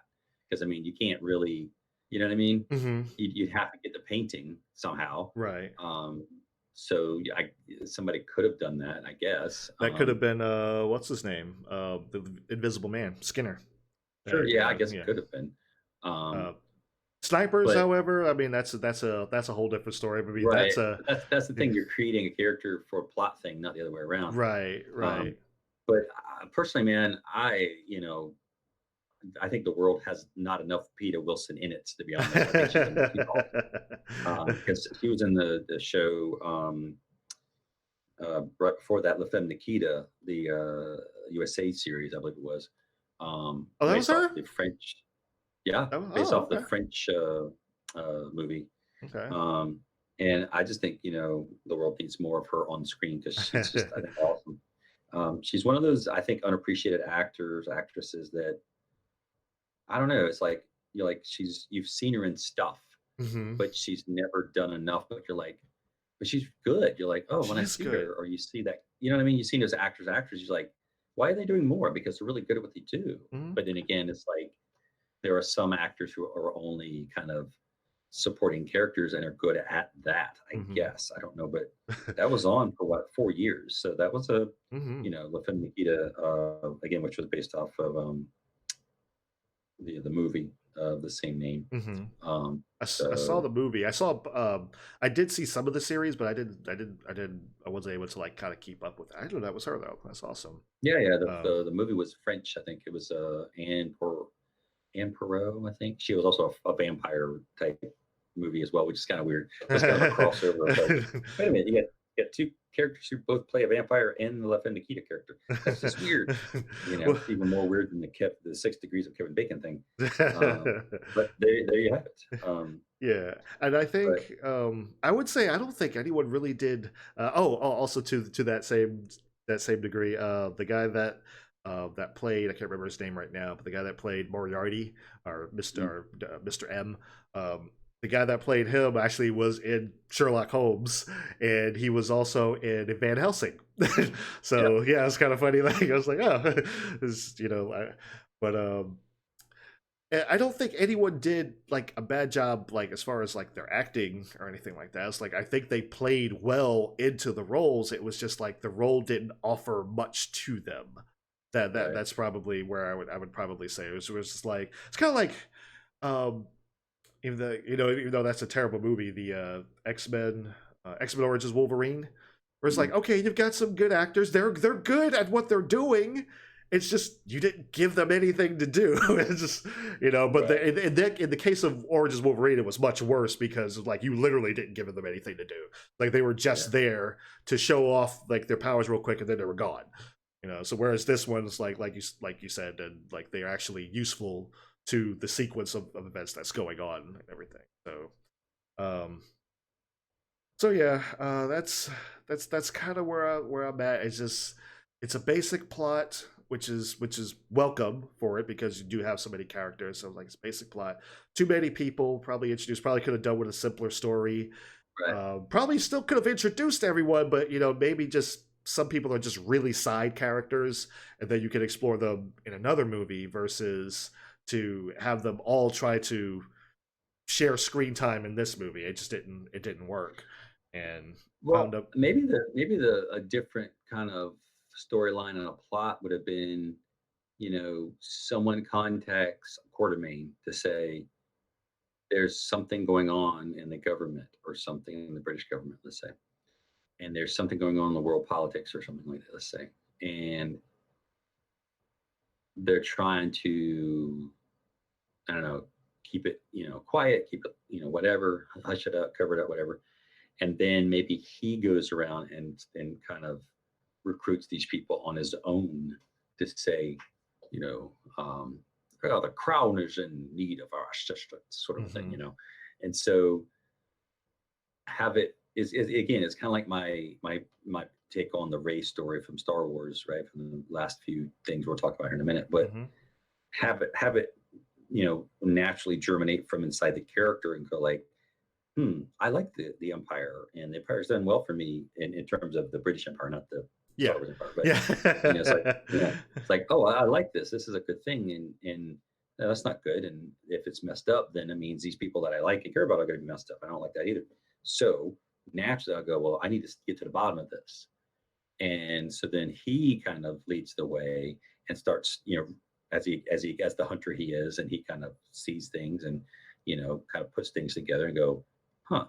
So then he kind of discovers these people and then runs across that. And then as he's trying to do it and he starts recruiting them, he starts to run into more resistance because people are kind of discovering what he's trying to do to get these people together. And they're worried, not that they know what he's going to do with them, but well, that could create a problem to this whatever master plan is.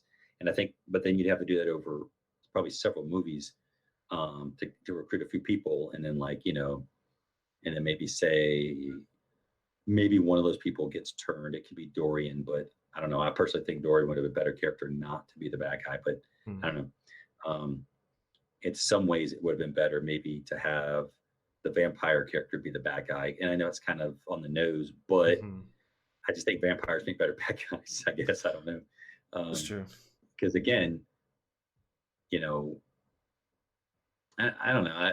Yeah, so now I'd say this is a good movie to put on like on a Saturday, cold, rainy Saturday afternoon. You don't want to do anything. You want to take a nap.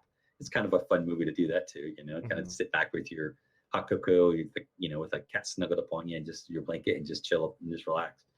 Because you don't have to think about it. It's nothing to think about. It's There just kind isn't. of yeah. I mean, there's Yeah. not much to think about. You don't have to, invest a lot of like thought process into it, or maybe be amazed at the interesting character, developments and the I don't know the intricacies of each person's motivations or whatever.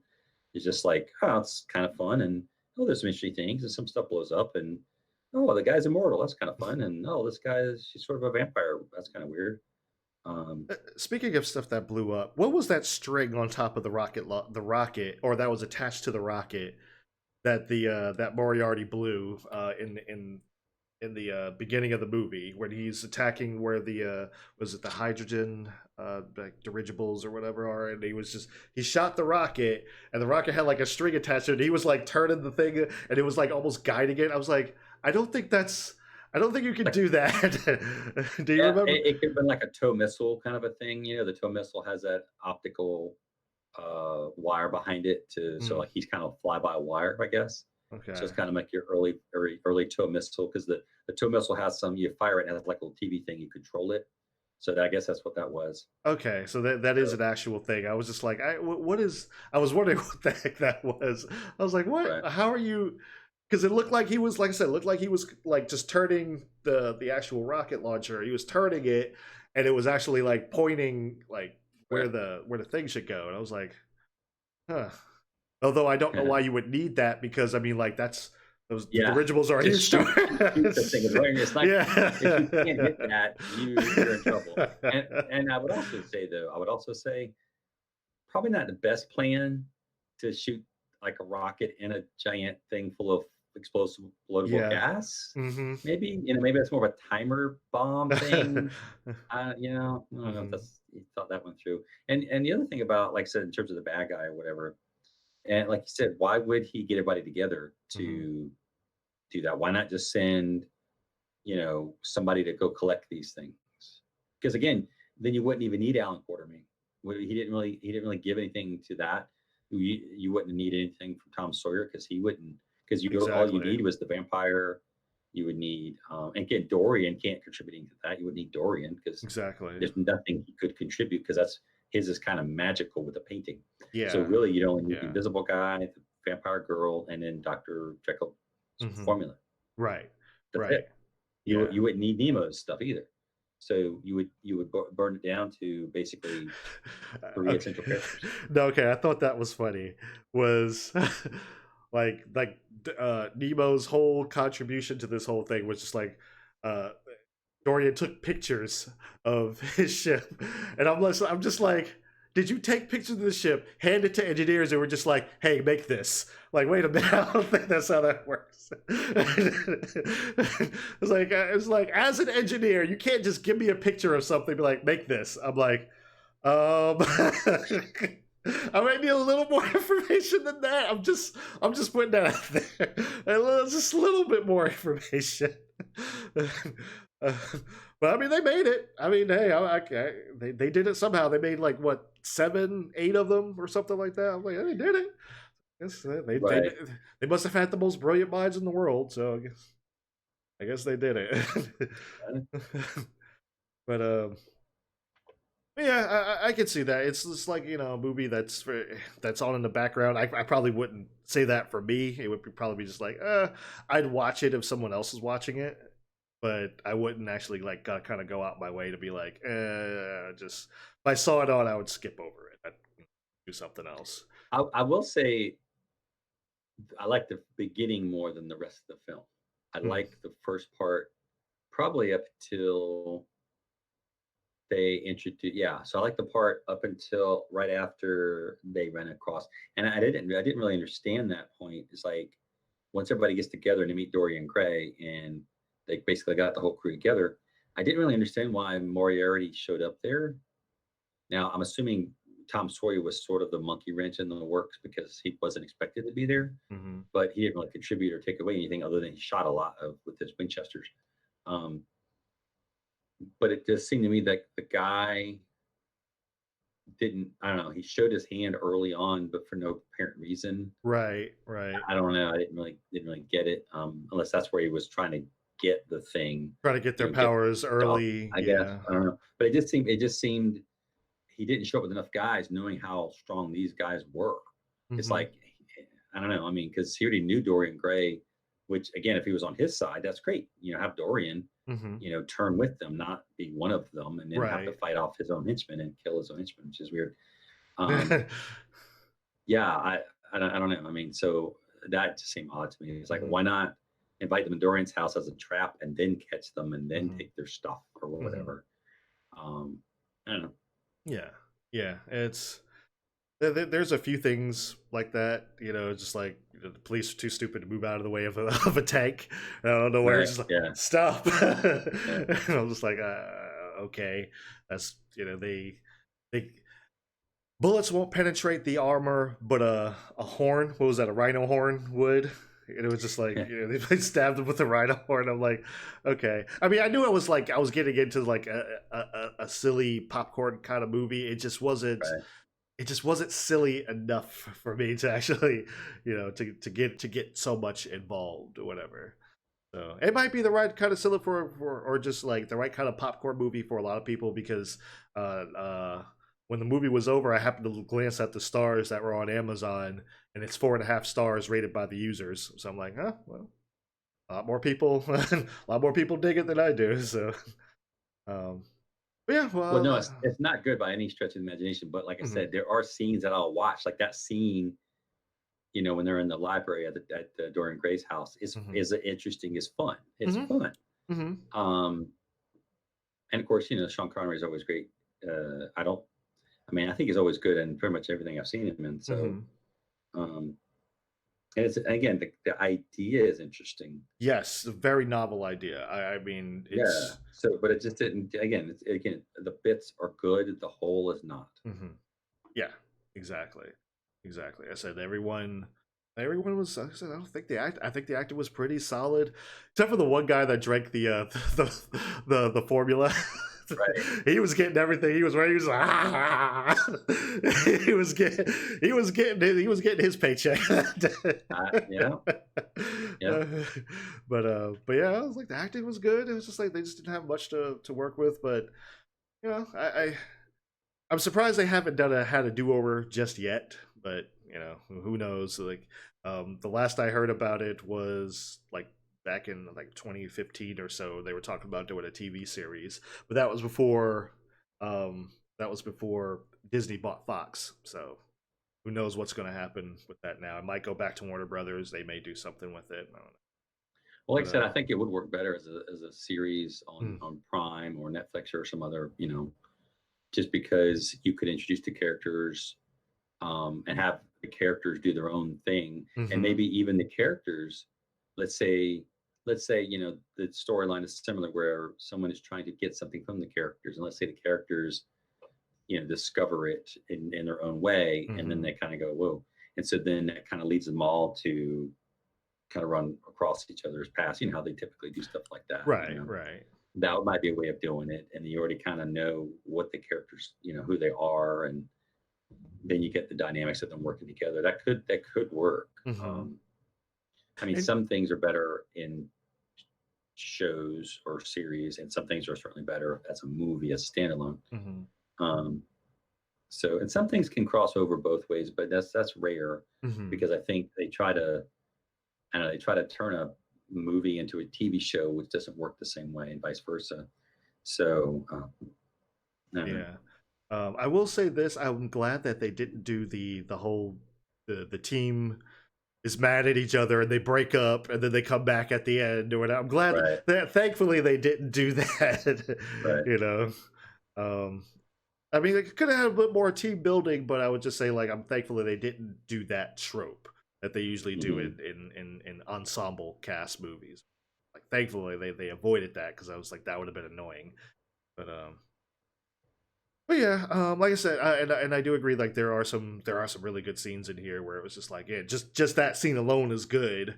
But everything else, like I said, I liked a lot of the stuff that happened with Mr. Dr. Jekyll and Mr. Hyde. I'm just like, man, Hmm. I almost want him to have his own movie and everything. So, but yeah, I think I agree that a series would probably do it more justice than a movie would, um, just because you have so many characters. You know, Exactly. yeah. So that's pretty much all I got for uh, Legend, League of Extra. I don't know why I want to say Legends, League of Extraordinary Gentlemen. I mean, I guess the characters are legends in their own regard, but um, yeah, that's pretty much all I got for that. Whatever you guys think of the movie, post down in the comments below. We'd love to know your thoughts if you Yep. have seen it. And so I'm going to skip over the favorite blockbuster for right now. We're going to go into Star Wars since you mentioned that a little bit earlier. So they're doing uh, decanonizing. Well, it is rumored, but it might actually be a thing that they're trying to do. Is they're going to decanonize episodes 7, 8, and 9. I have my thoughts on it, but I want to know what your thoughts are because you are a far bigger Star Wars fan than I am. Even though I'm a big Star Wars fan, but you are a Right. far bigger one than I am. So because you grew Well, up because with that it. ties into the Blockbuster thing. Because I saw Star Wars, the original, just Star Wars. It wasn't A New Hope until Empire came out at the theater when I was a kid when it came out. Because I was Mhm, like 10, 9 or 10 in that range. I was in that kind of 9 to 10 age range. That blew us all away. I mhm, mean, it just totally blew us all away. Um, so I don't even know how you would do the. I just don't. I don't get how you delegitimize three movies that you plunk so much money into and hype into. Um, I don't know. I mean, after all the brouhaha of getting rid of stuff that was already there and go, oh, we're mhm. not doing that anymore. And then now it's like, oh, this thing we hyped up and we just built. Here's the thing: they just built an entire theme park. How do you, Yeah, that's you know what I true. mean? That's true. Yeah. And apparently the theme parks. I mean, that's the whole issue with what's going on now with the virus and whatever. But the theme park even before that wasn't doing very well because it was based off of more of the newer stuff that really nobody cared that much about. Hmm. I mean, certainly not the older fans like myself. who grew up literally with the toys. I mean, I had a ton of the toys. I Hmm. had most of them, not all. I mean, I didn't have some of the bigger pieces like the Death Star and the Adet Walker or whatever, Hmm. but I did have like the Millennium Falcon, and I had the X-wing and all the other miniatures and everything, all the figures. Um, but that would be more for something like myself as an adult fan to go, oh man, that'd be awesome to go to um, the Creature Cantina and listen to the band and the whole thing. Hmm. Um, Like actually have a band there, in costume and yeah, everything. yeah, Yeah. guys in costumes are playing the dun, dun, dun, dun, dun, dun, dun, dun, dun, Devil and hanging out in the all the corner. yeah, yeah. I mean, see, in my opinion, I mean, I know Westworld is a movie, and now a show, Hmm. but it would to me would be like an immersive weekend type experience, like you would get dressed up, but for some reason Disney won't let people do that. Excuse me. So yeah, Disney won't let people dress up to come in, which doesn't make any sense. It's like, why are you, like I think in Las Vegas they were talking about making a Star Trek, immersion hotel kind of a thing Okay. where you would actually get dressed up and do stuff like that. I'm like, why would you Nice. not let people do that? That makes Yeah. no sense. I mean, why wouldn't you let people come or be in costume and go, hey, you can experience this as a member or character as a part of the whole thing. That would be really, in my opinion, that'd be really cool. Hmm. Because at Disney, you can do things like that to some extent. You can actually, like, I remember when I was down there, um, I think it was one of the Universal, not Universal, but the Disney film park immersion, whatever thing, where you actually could be in a little film they were putting together as a mini thing, and you could be like a character in that, and they would record it, and you get a copy of it or something if you kind of plunk down some change, as it usually works at Disney, right? And I was like, well, they already do that, so why wouldn't they do that here? It's like, hey, for this, whatever, you can do this. Now, of course, it'd be an exclusive park, not just a park you can kind of walk into. Hmm. So you would actually be a character, sort of. That would be almost fun, kind of like those what they call like little LARP things, where you just dress up as an adventurer, and of course you have an adventure you can Hmm. do, and the people play the bad guys and the monsters and whatnot. Hmm. And so you can be immersed in that, but it doesn't have to be that necessarily. You could just be say, hey, I want to go here and maybe just play a background character, right? Or just to be there, like you Hmm. stay at the hotel and the whole thing. I think that would be amazing. I think people would love it. Hmm. And then of course you could also, you know, be go on these rides that would be kind of tied into the movies, like, oh, now you're taking a trip to this moon, or you're, whatever for the ride. That would be cool. But for some reason, I don't know why. So I don't know how you would make a whole series disappear when they literally just invested billions of dollars in it, and a theme park, and Hmm. on two coasts, mind you. So Ooh, what yeah. the Florida one and the California one, Hmm. and of course perhaps overseas. I'm not sure, but I mean, you built scale models that people scale, not scale models, but people versions of the Millennium Falcon you can go into and things like Hmm. that. It's just like wow. Because when I went to um, the Disney parks and I went on the Star Tours, there was a full size walker there. I mean, you couldn't get in it, but it was Jeez. there. There were people dressed up in the stormtrooper costumes and the whatever's. So that's great, but you were still just your schlubby tourist guy wearing your Star Wars T-shirt or something. Um, but again, I don't know how you do that. I don't understand why you would want to do that, because other than, say, some of the offshoots like Solo losing money and this last one not doing as Right. well as Right. they wanted. I don't know if it lost money, but I don't know if it really made money. But over time it might. But I Overseas mean, it box was all a office hot probably. mess. We Yeah. reviewed that, Yeah. even though they took it down our original. Anyway, Hmm. we Yeah. took down our video for that. They did that to a few people, Yeah. but I don't even know how you do that. I don't know. Um. Well, it's not the first time something like this has been done, because they kind of did that with the X-Men movies, even though like the X movies tended to get did get worse over time. But it's like when they did Days of Futures Past, they kind of reset the timeline in a sense. So basically, when they did Days of Futures Past, X-Men 1, X-Men Origins Wolverine, X-Men 2, X-Men, none of those happened anymore. So they're no longer like it's like they happened. Yes, they these were movies that came out, but when they did Days of Futures Past, everything was reset. So those movies technically aren't canon to the series anymore. And now, like these newer movies that are coming out, they are the canon of the series. So it's not the first time someone has done it.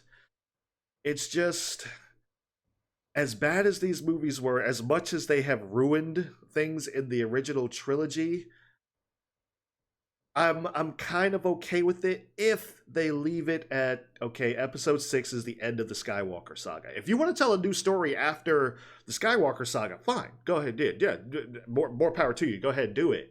But don't ruin the Skywalker saga anymore. If these movies, if you're decanonizing these movies and they're not messing up episode 4, 5, and 6 anymore, then I'm okay with that as long as you leave episode 6 is the end of the Skywalker saga. Leave it at that. Don't touch it anymore. And you, like I said, want to do your own story, all new characters. They have nothing to do with the Skywalkers or anything, or solos, or they have nothing to do with them. Fine. Right. Do your thing, you know. But why didn't they do that in the first place? That would have made so much sense. Yep. Because I'm thinking like we talked about the toys thing before we started the recording. Mm-hmm. I mean, you know, the toys were a huge hit in the 70s, of course, in the 80s, and sort of rehashed in the 90s later, Mm-hmm. although some of it didn't really work. But um, I mean, the Kenner and the Star Wars really changed toys and action figures and play sets and vehicle style stuff.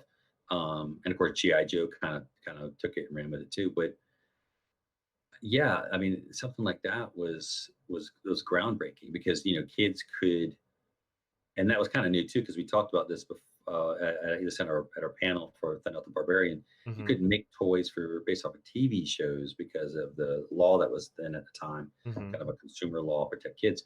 But you could off of movies, and there Mm-hmm. wasn't really any movie thing out that was that like that. I mean, there was some figures out. There were certainly Mm-hmm. large size GI Joes, but there was not based off of a movie or anything. Right.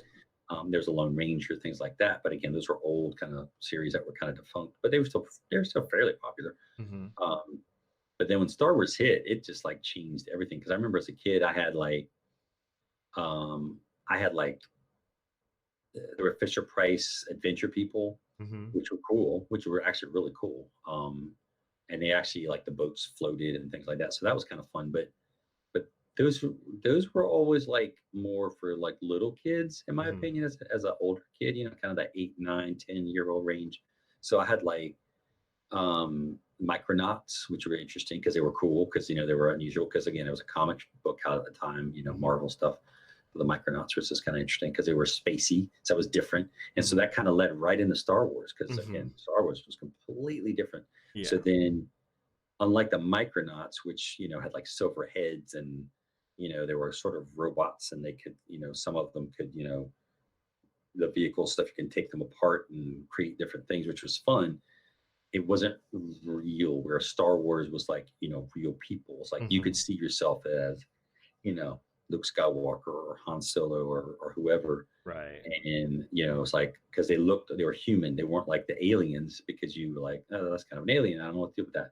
Mm-hmm. No one imagined himself as a Jawa, I think, what I mean, Right. or Right. Jabba. No one ever mentions of that. But so there was that, and so that was a game changer because you had some play sets, but also you could just have the figures and vehicles, and you can, like in your backyard or at the beach or something, you can create a thing. And so that was fun and amazing. But then as this new series came out, of course, toys, I guess because of modern era with electronics and video games, the toys kind of don't have the same thing as much. And now, like I said, with the toys, they're more geared towards adults, collectibles and whatnot. So Yeah. And you're not going to get most adults aren't going to buy your stuff because you're creating bad characters, right. just awful characters that no one's going to want to buy. So they're just going to sit on the shelf and they're going to be on discount and they'll be like, well, I don't know what to do with these and or that is the whatever. truth, man. Because if you watch any of those toy, folks on YouTube or just kind of do some searching, man, Mm-hmm. you'll see people post pictures of the Rose Tico action figures for like 50 cents, and Yep. there's like stacks and pegs of them, and you'll see, like Jyn Erso. And again, we liked the Rogue One. Rogue One, which Yeah. was actually really good. Hmm. Star Wars Edge. That was a separate kind of thing, Hmm. which was great in that regard. So you could do that very easily. And I don't think, I mean, of all those kind of newer movies, that was certainly the best one, in Yeah. my opinion, our opinion, probably. Yeah. Um, because it was fresh and new and interesting, even though it was still based off of, and they had to kind of, do it in that kind of framework, but that just made sense because you're telling a mid, in between story, Right. Right. um, as opposed to a, completely different character where you could kind of do your own thing, Hmm. and still kind of tie it into and still have that. And that's the other thing about the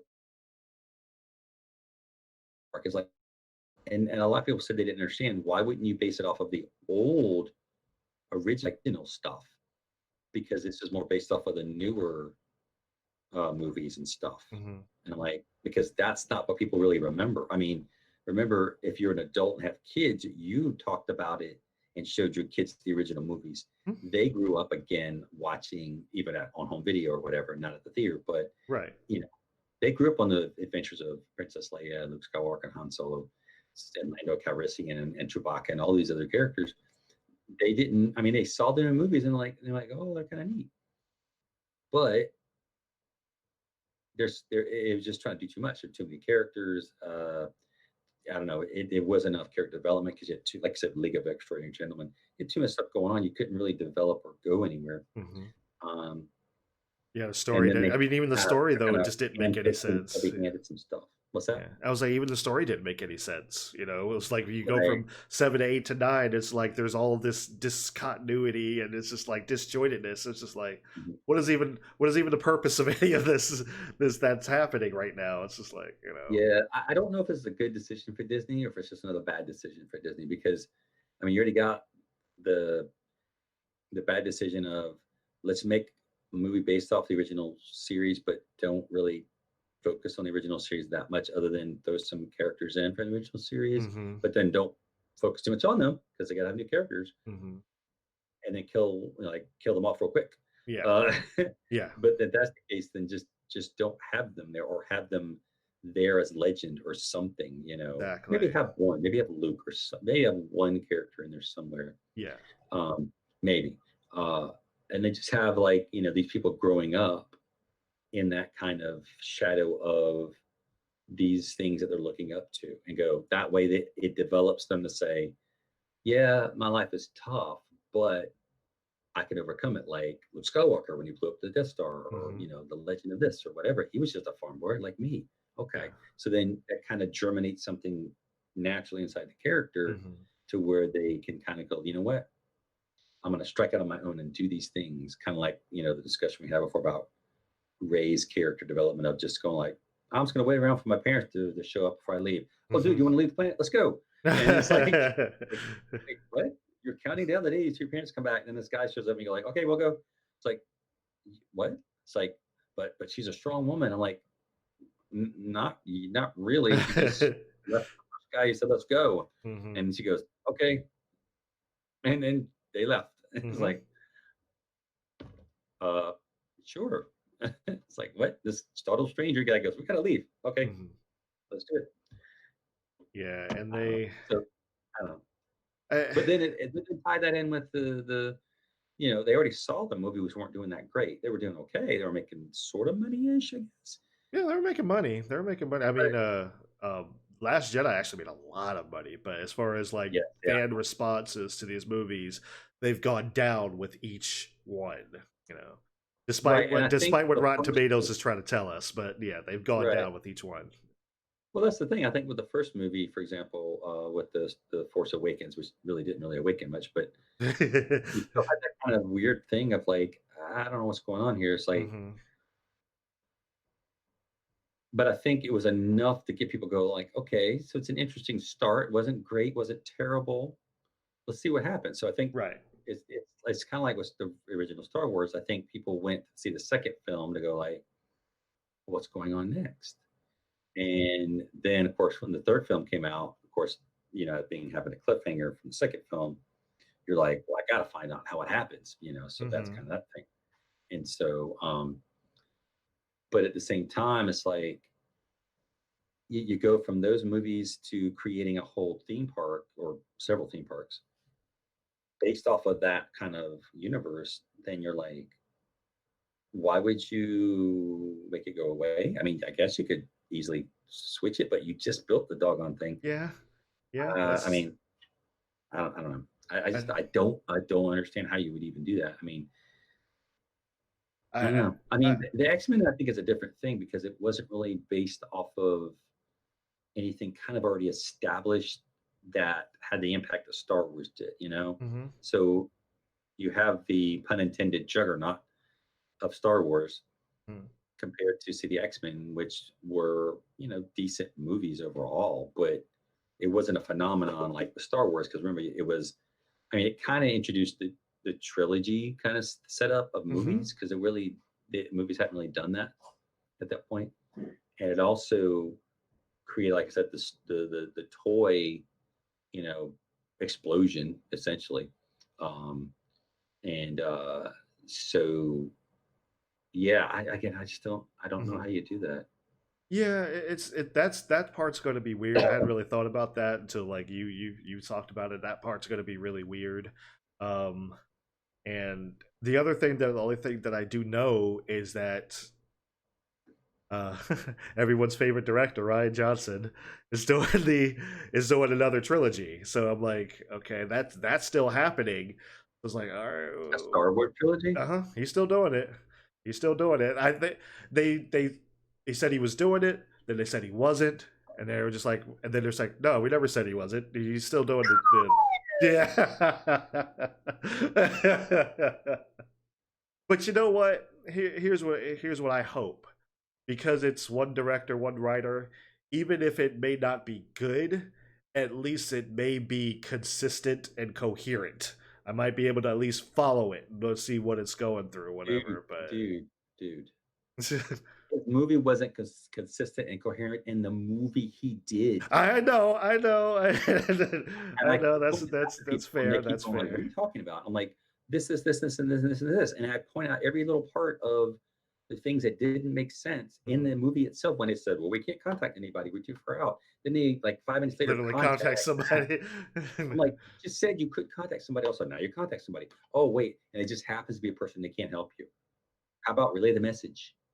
Oh wait, she can't help you directly, but she knows somebody, of course. And then I'm like, none of Yeah. that makes sense. And then you kept doing these things, just like I don't know, why do the ships fall backwards in space? See, I mean, in its own movie, it didn't make sense. It's like It, you got all the bombers killed, bombers that were flying at a snail's pace. What kind of crap ships do you people have? And no offense, if you're not going to use bombers to attack another ship, why do you have bombers?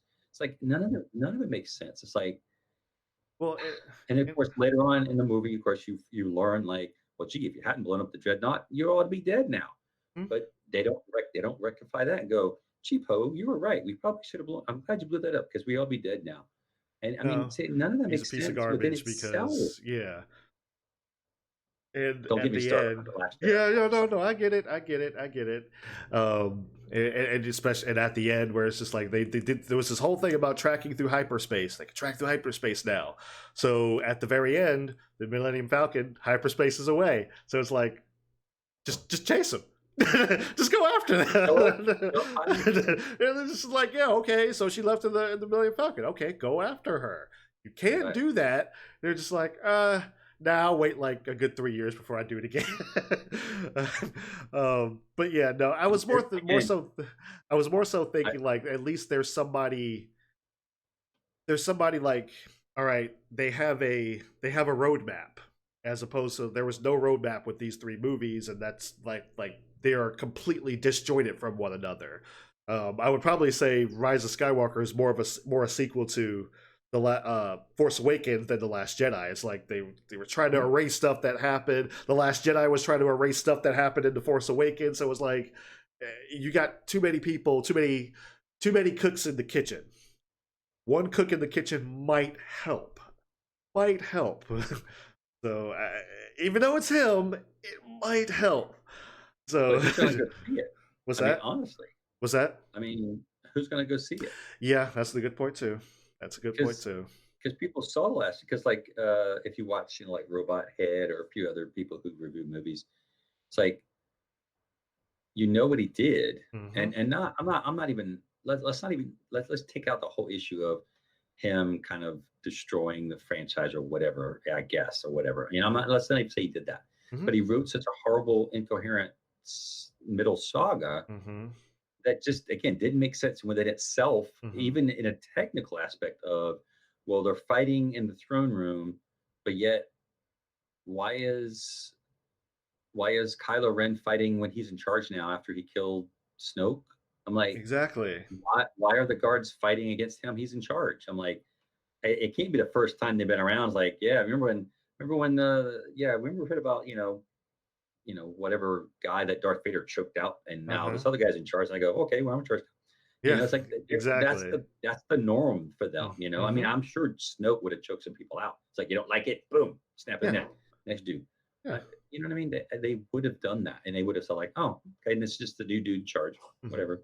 You know, oh, I'm taking order from this general now. Yeah, I guess Snoke got tired of the other guy. Sure. So imagine that they're doing that, and then Hmm. you see the whole horrible choreography there, and I'm just like, and then of course the disappearing knife, Yeah. and I'm like, oh Lord. So it's just the whole thing. If he's not writing it, it might, that was the other thing that I did forget about. I was like, yeah, he did. He also wrote The Last Jedi, so I was like, oh Right. crap. Yeah, so it wasn't just that he directed; it was like he directed and wrote. If he's directing and writing these movies, I'm just like, because visual director, like I think he does okay, except for that fight scene, obviously. But like visual director is like, okay, like there was a lot of stuff in The Last Jedi that was visually stunning. Did it make sense? No, Right. but it was like, okay, it was still visually stunning. I'm like, okay, maybe just let him be the visual, let him handle the visuals, maybe have the idea, let someone else write it. Let someone else write it, have a lore specialist around and let someone else write it. Maybe, or maybe I'm not. I don't. How do I say this? For some reason or another, I'm still hopeful. And I don't know why, like, the news of them actually erasing these three or potentially just saying, like, these movies are decanonized, we're going to kind of press the restart button. I don't know why. I'm just like, I was kind of hoping you would do. I think that's part of what it is, too. It was like, I was kind of hoping you would do that, so, like, and now making a new trilogy not related to the Skywalker saga. And I'm just kind of like, okay, let's a refresh. I'm willing to grant you a refresh. Now if you come out with that first movie and it's awful, then I'm like, okay, you're done now. So but I'm like, I'm You're willing just a to glutton grant a for refresh. punishment, my friend. You really are. Because that's the thing. I'm like, okay, so, but if you see again, that opens a whole nother can of worms. It's like, Mhm.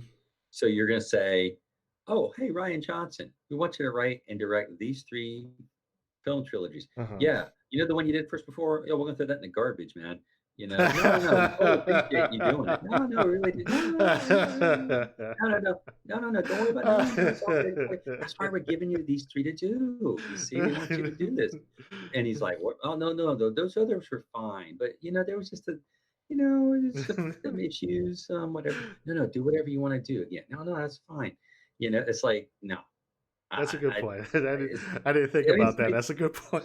it's like how do you? It's like let's say so like let's say you're um I don't know, let's say you're driving somewhere across the country or Mhm. whatever, and you're sharing driving responsibilities, and you just badmouth the guy's driving Mhm. the whole time you're driving, and then you go, "It's your turn." It's like, "Oh, it's your turn."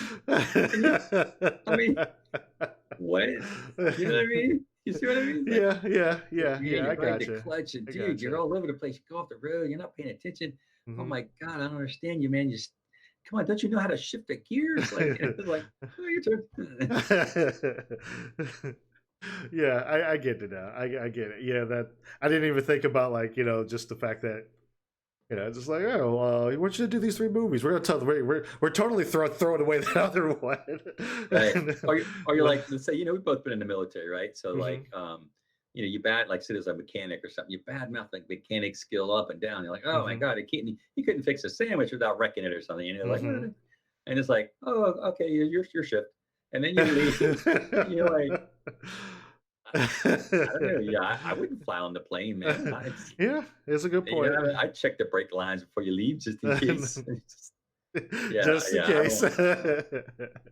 Yeah, yeah. So now he I guess has he's already more. gotten. I mean, Ryan Johnson's already gotten flamed at several things on Twitter and all 9 yards. Hmm?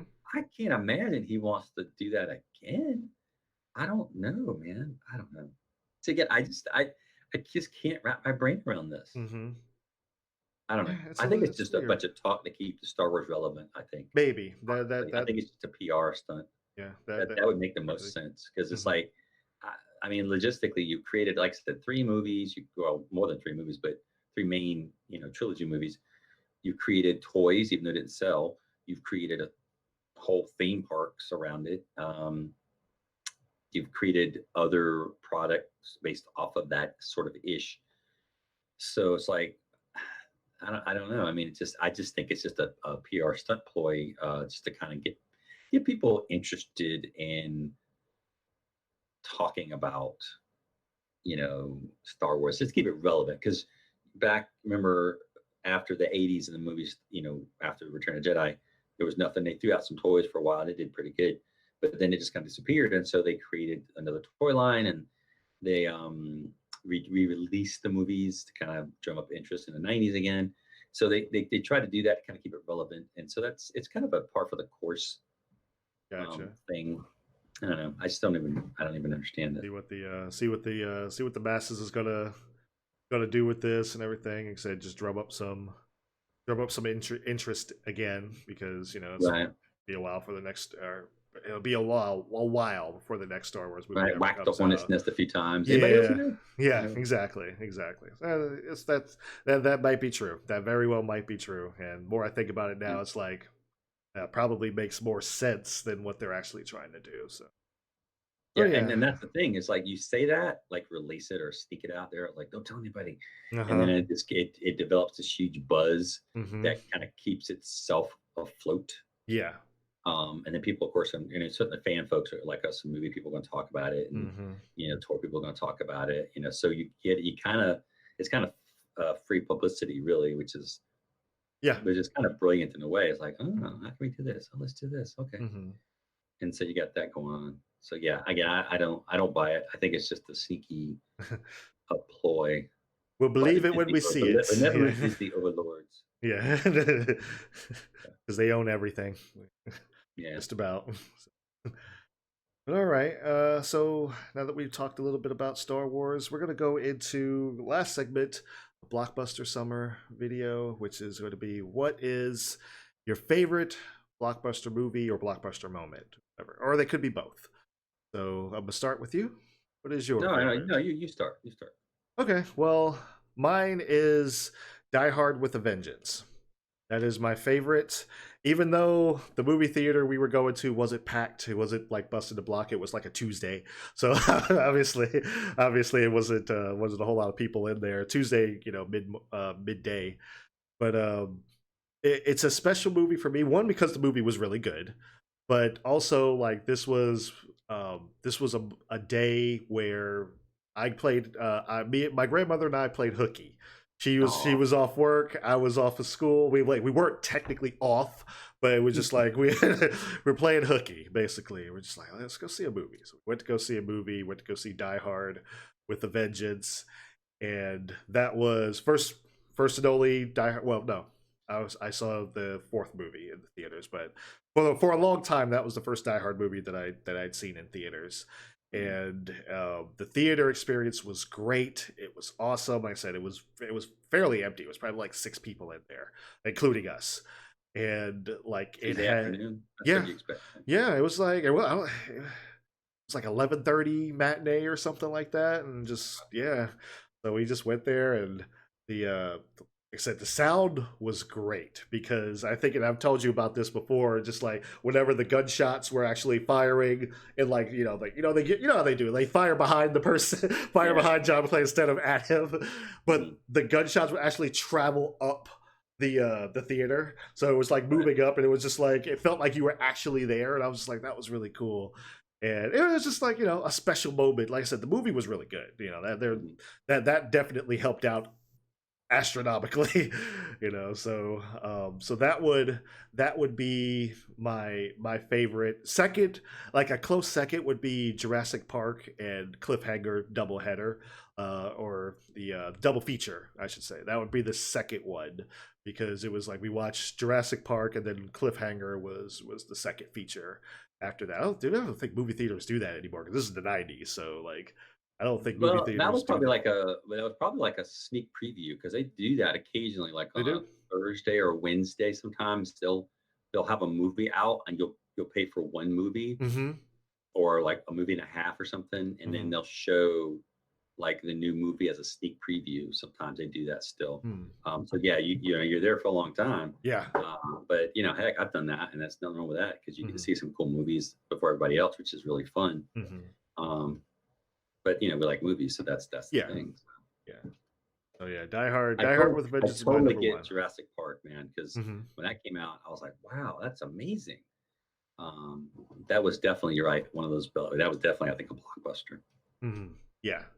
Yeah. Yeah. And I said I would give it to that one, but that was like a planned day. Like, okay, it was a planned weekend. I went to this theater. I think it was somewhere in Queens or something like that, and it was like, we're doing a double feature, Jurassic Park, and I paid for one movie. Jurassic Yeah, Park and Cliffhanger. Watch those two back to back. That was nice. That was awesome. But it was just something about, like, I was playing hooky with my grandma. We just went to just this theater. I have no idea where it was, but we were just in the area, and it was just like, mhm. let's go see a movie. That's literally what the thought process was. It wasn't like we planned to do it or anything. It was just like, let's go see a movie. So we went to go see it. Had a blast with that and everything. So it was a nice moment. It was a nice moment.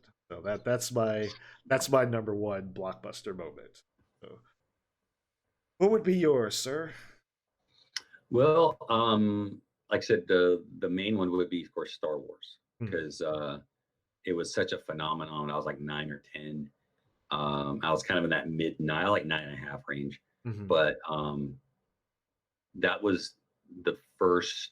And I had seen other movies, of course. We'd gone to drive-throughs, where there's still a big thing when I was a kid. So we would go Hmm. see the Disney movies at drive-throughs and whatnot. But Star Wars was the thing because it was such a phenomenon, Hmm. that, like, I remember this. I don't. I remember I've never been to a movie that was packed like that when I went to see Star Wars, and I was like, wow, so many people. Hmm. And I was like 9.5, and so I wasn't a little kid, and so I was like, wow, this is pretty, like what's going on? I was like, and then when that ship from the when that ship comes over, you know, let's see, here we go. It comes over, like, your head, and you Hmm. see, and then, first you see the rebel blockade runner come, and then the other ship come over.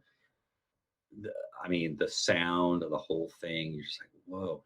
And this was, again, before probably the surround sound like you were experiencing, because it was a number of years before that. But I do recall that the theater had pretty decent sound. I don't say it probably wasn't the best, of course, it was back in the '70s. So, but it was still pretty good because it was actually it was a small theater, but it was a newer theater. So it had the Hmm. best camera and sound of the time. So we're Hmm. very fortunate in that. Also, I was fortunate because my mom worked at Piggly Wiggly, and we could get greenback stamps. That Hey, was fun, nice. right? All these kids who don't know that is you can get the movie with a certain number of greenback stamps. And since she worked there, she got a lot of greenback stamps. So Hmm. we saw a lot of free movies, which again was great because we were Nice. kind of poor. Hmm. So that was one thing we actually did get to do, which was, you know, um, you know, get she would buy groceries from the grocery store. Obviously, she worked there, and Hmm. she would always get greenback stamps, and she would always find some. She would never steal them because people would leave them if something Hmm. people didn't want them, and you could turn them in for other things, which is really weird. I don't know why people didn't want them, but there you go. So yeah, so the Star Wars, and again, because after that Star Wars movie, and I know we saw that movie several times, man. That first time you sitting in the theater and that ship comes on the screen, and there's lasers flying, and there's mist, and the whole thing, you're like, whoa. As a kid, you've never seen anything like it. You're Hmm. just like, oh my God, this is so amazing. And of course, like I said, then after that, I got the empty box for Christmas, right? Hmm. Because if you know the Star Wars toy lore, they didn't have toys, right? They weren't ready. They were like, this is going to be a movie, And people, they were kind of like, I don't know. But then when it came out, everybody was like, whoa. And Hmm. this was the first, I think, the first original kind of really blockbuster. And certainly summertime. I think it came out in I think they brought out in May, I think later Hmm. May. So it was like a Memorial Day weekend sort of thing. And Hmm. it ruled the summer. There was a lot of movies that came out that summer, and I don't remember any of them except for that one. And like I said, we saw that movie a bunch of times. Hmm. And Was like I Jaws said, the that same year? Was Jaws the what's same that? year? Was Jaws the same year? Jaws was 75. Oh, okay, okay, okay. And that was a pretty good one for that one. But Hmm. um, Star Wars was the, technically the first blockbuster, wasn't it? yeah, I think Okay. in that sense, it was. I mean, I know Jaws did really well, Hmm. um, but I got the empty box, which, if you don't know from lore, basically, since they didn't have any toys really, they said, hey, if you buy this empty box, Hmm. they will send you some of the first figures when they make them. They'll directly send them to you. Okay. And so I remember getting them after Christmas. And so I was like, this is pretty cool. And then not too far after that, they started showing up in like, the Kmarts and the Walmarts, which again, we didn't have any Walmarts around us, but Kmarts and other stores, grocery stores actually had them too, because it was such a Hmm. phenomenon. They were like, we want some.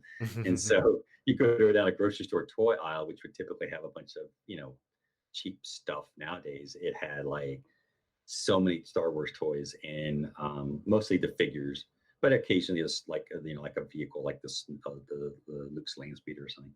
Hmm. Um, so just that whole memory of that was just like amazing, and it was just great. And that was also because of the time we moved from the city to the country, so it was Okay. great because, like I said, you live in the country and there was really nobody else around. So you Hmm. kind of were playing by yourself.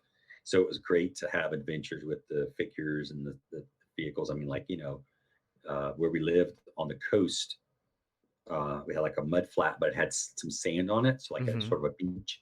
So hey, there's your desert planet right there, man. Nice. Luke's land speeder, build your own little. It was great, man. That was great.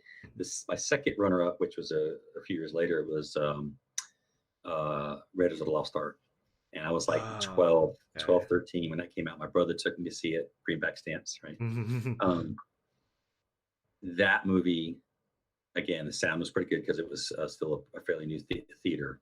Mhm. I want to say at that point, it definitely, I think this was the early 80s. So I think it did have Dolby or surround or some kind of stereo sound. Mhm. Um, the introduction of Indiana Jones, that the first opening, kind of like Jurassic Park, right? You see the dinosaurs when you Mhm. see, and it kind of pans in on Harrison Ford. Mhm. Of course, from Star Wars and Empire Strikes Back would have come out the year before.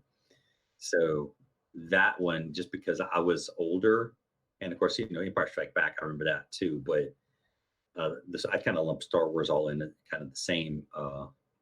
But Empire was, I mean, Raiders of the Lost Ark was new as Mhm. opposed to Empire, which we already was established. So it was always beloved. Everybody Right. loved it.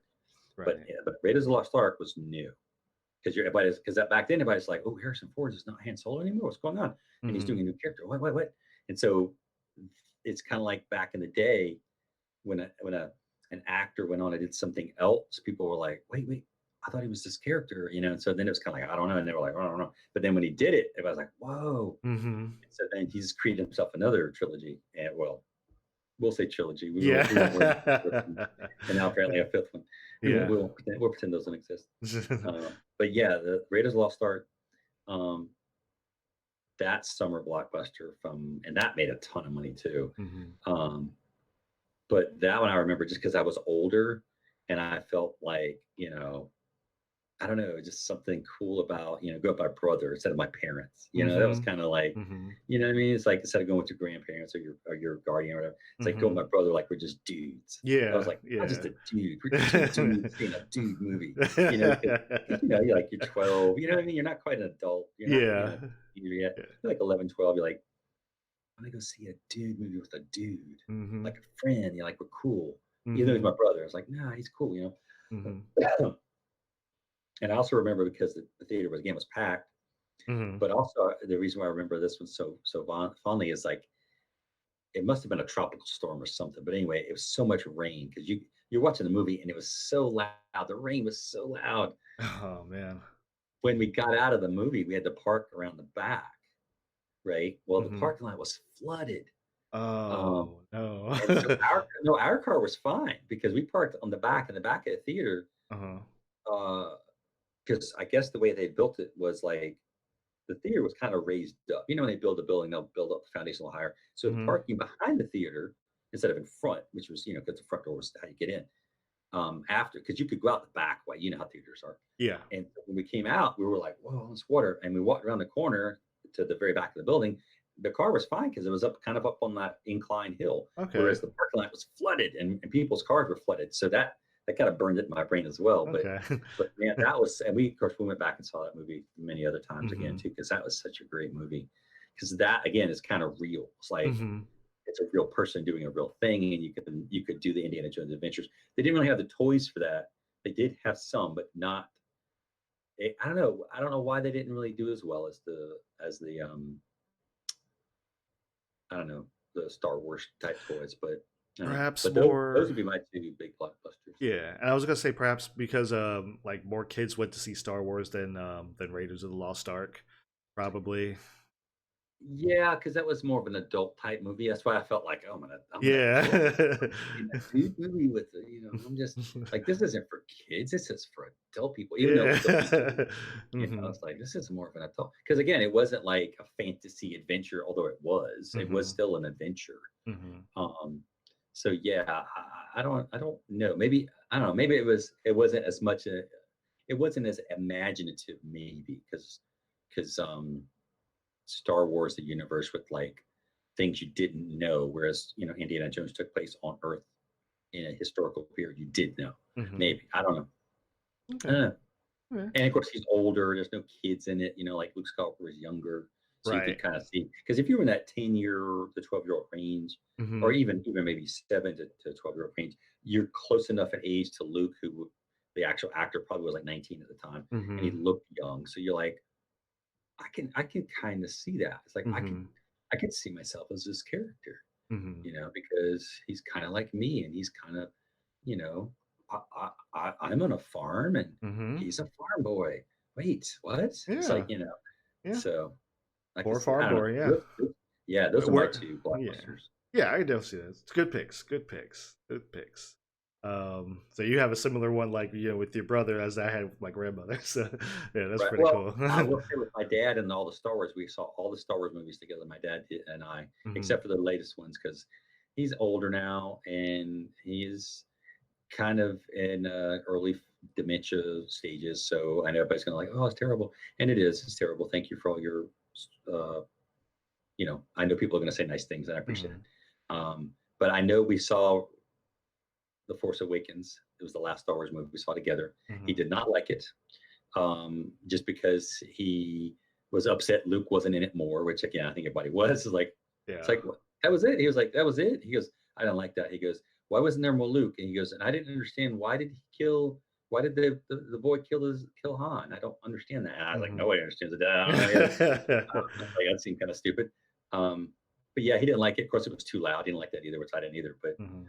just because you want your eardrums to bleed after you leave these movies nowadays, which Mhm. doesn't make sense. It's like quality sound, not Yes. loud blasting quantity. Exactly. So yeah, he didn't like it, but he liked hanging out with me and spend time with me, which is Mhm. which was cool. But Yeah. so I don't know. I'm just gonna go back and remember and have us remember the fond original movies that came Yeah. out because we had a great time. We saw all this together. It was a thing we did, which was wonderful. Kind of Mhm. like you and your grandma going to see movies. It was, Mhm. because again, my dad was a lot older than I am. Mhm. 'Cause he's almost 90 now. Oh, wow. I'm the youngest, so there's a big. I mean, my dad grew up without electricity and plumbing, and I grew up in the video game era. So it's kind of Mhm. like it's a big gap there, Yeah. Yeah. given that I'm the youngest of all the kids. So there's like I don't know, a really big age gap between us. Now, I'm not saying he grew up completely without electricity or plumbing, Mhm. but when he was a kid, for the most part, he didn't have electricity Mhm. and he used an outhouse most of the time. Mhm. So he remembers them putting in electrical outlets and light bulbs. Wow. And he remembers them doing that before uh, and without meters. So, like, Oh, you could run wow. the power as much as you wanted to. Mm. And then they started putting meters in, and his grandma and his mom started turning the power electric off Uh. because he's like, we're wasting electricity, you know.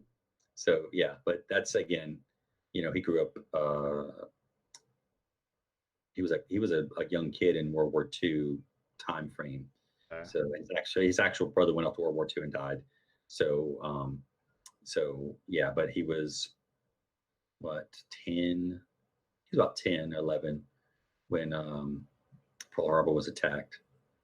So yeah, so he's a lot older than me. So yeah, so you're going from, because again they live on a farm, so you're going from out in the deep country where not everybody had electricity and plumbing wasn't really a thing. mhm. Um, so Yeah. yeah, it's a big disconnect there. But we had the Star Wars movies. Mhm. That's cool, and we hung out and did stuff. We went fishing and things. Like dad kid stuff, kind of you do with a parent. Mhm. My mom and I also saw movies together, kind of like your grandma. We would take cookie days Mhm. and see movies. My mom took me to see The Life of Brian, Ah.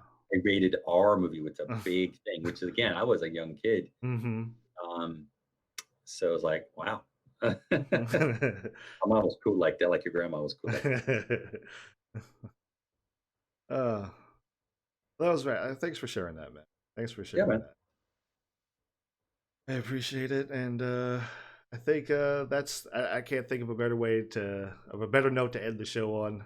High note, happy, everything's nice, Yes, you know, thinking about the good times. So, that's right, man. uh, so I thank you very much, being a movie fan. We appreciate Oh, you thank you. Always being my on keeping here. playing. I'm Yes, always sir. I'm always humbled and warmed by your gracious hospitality that you so fondly shower me with, and I appreciate it tremendously. And I love bouncing things off of you, and I love you Same here. like pointing things out. Mhm. It's really fun.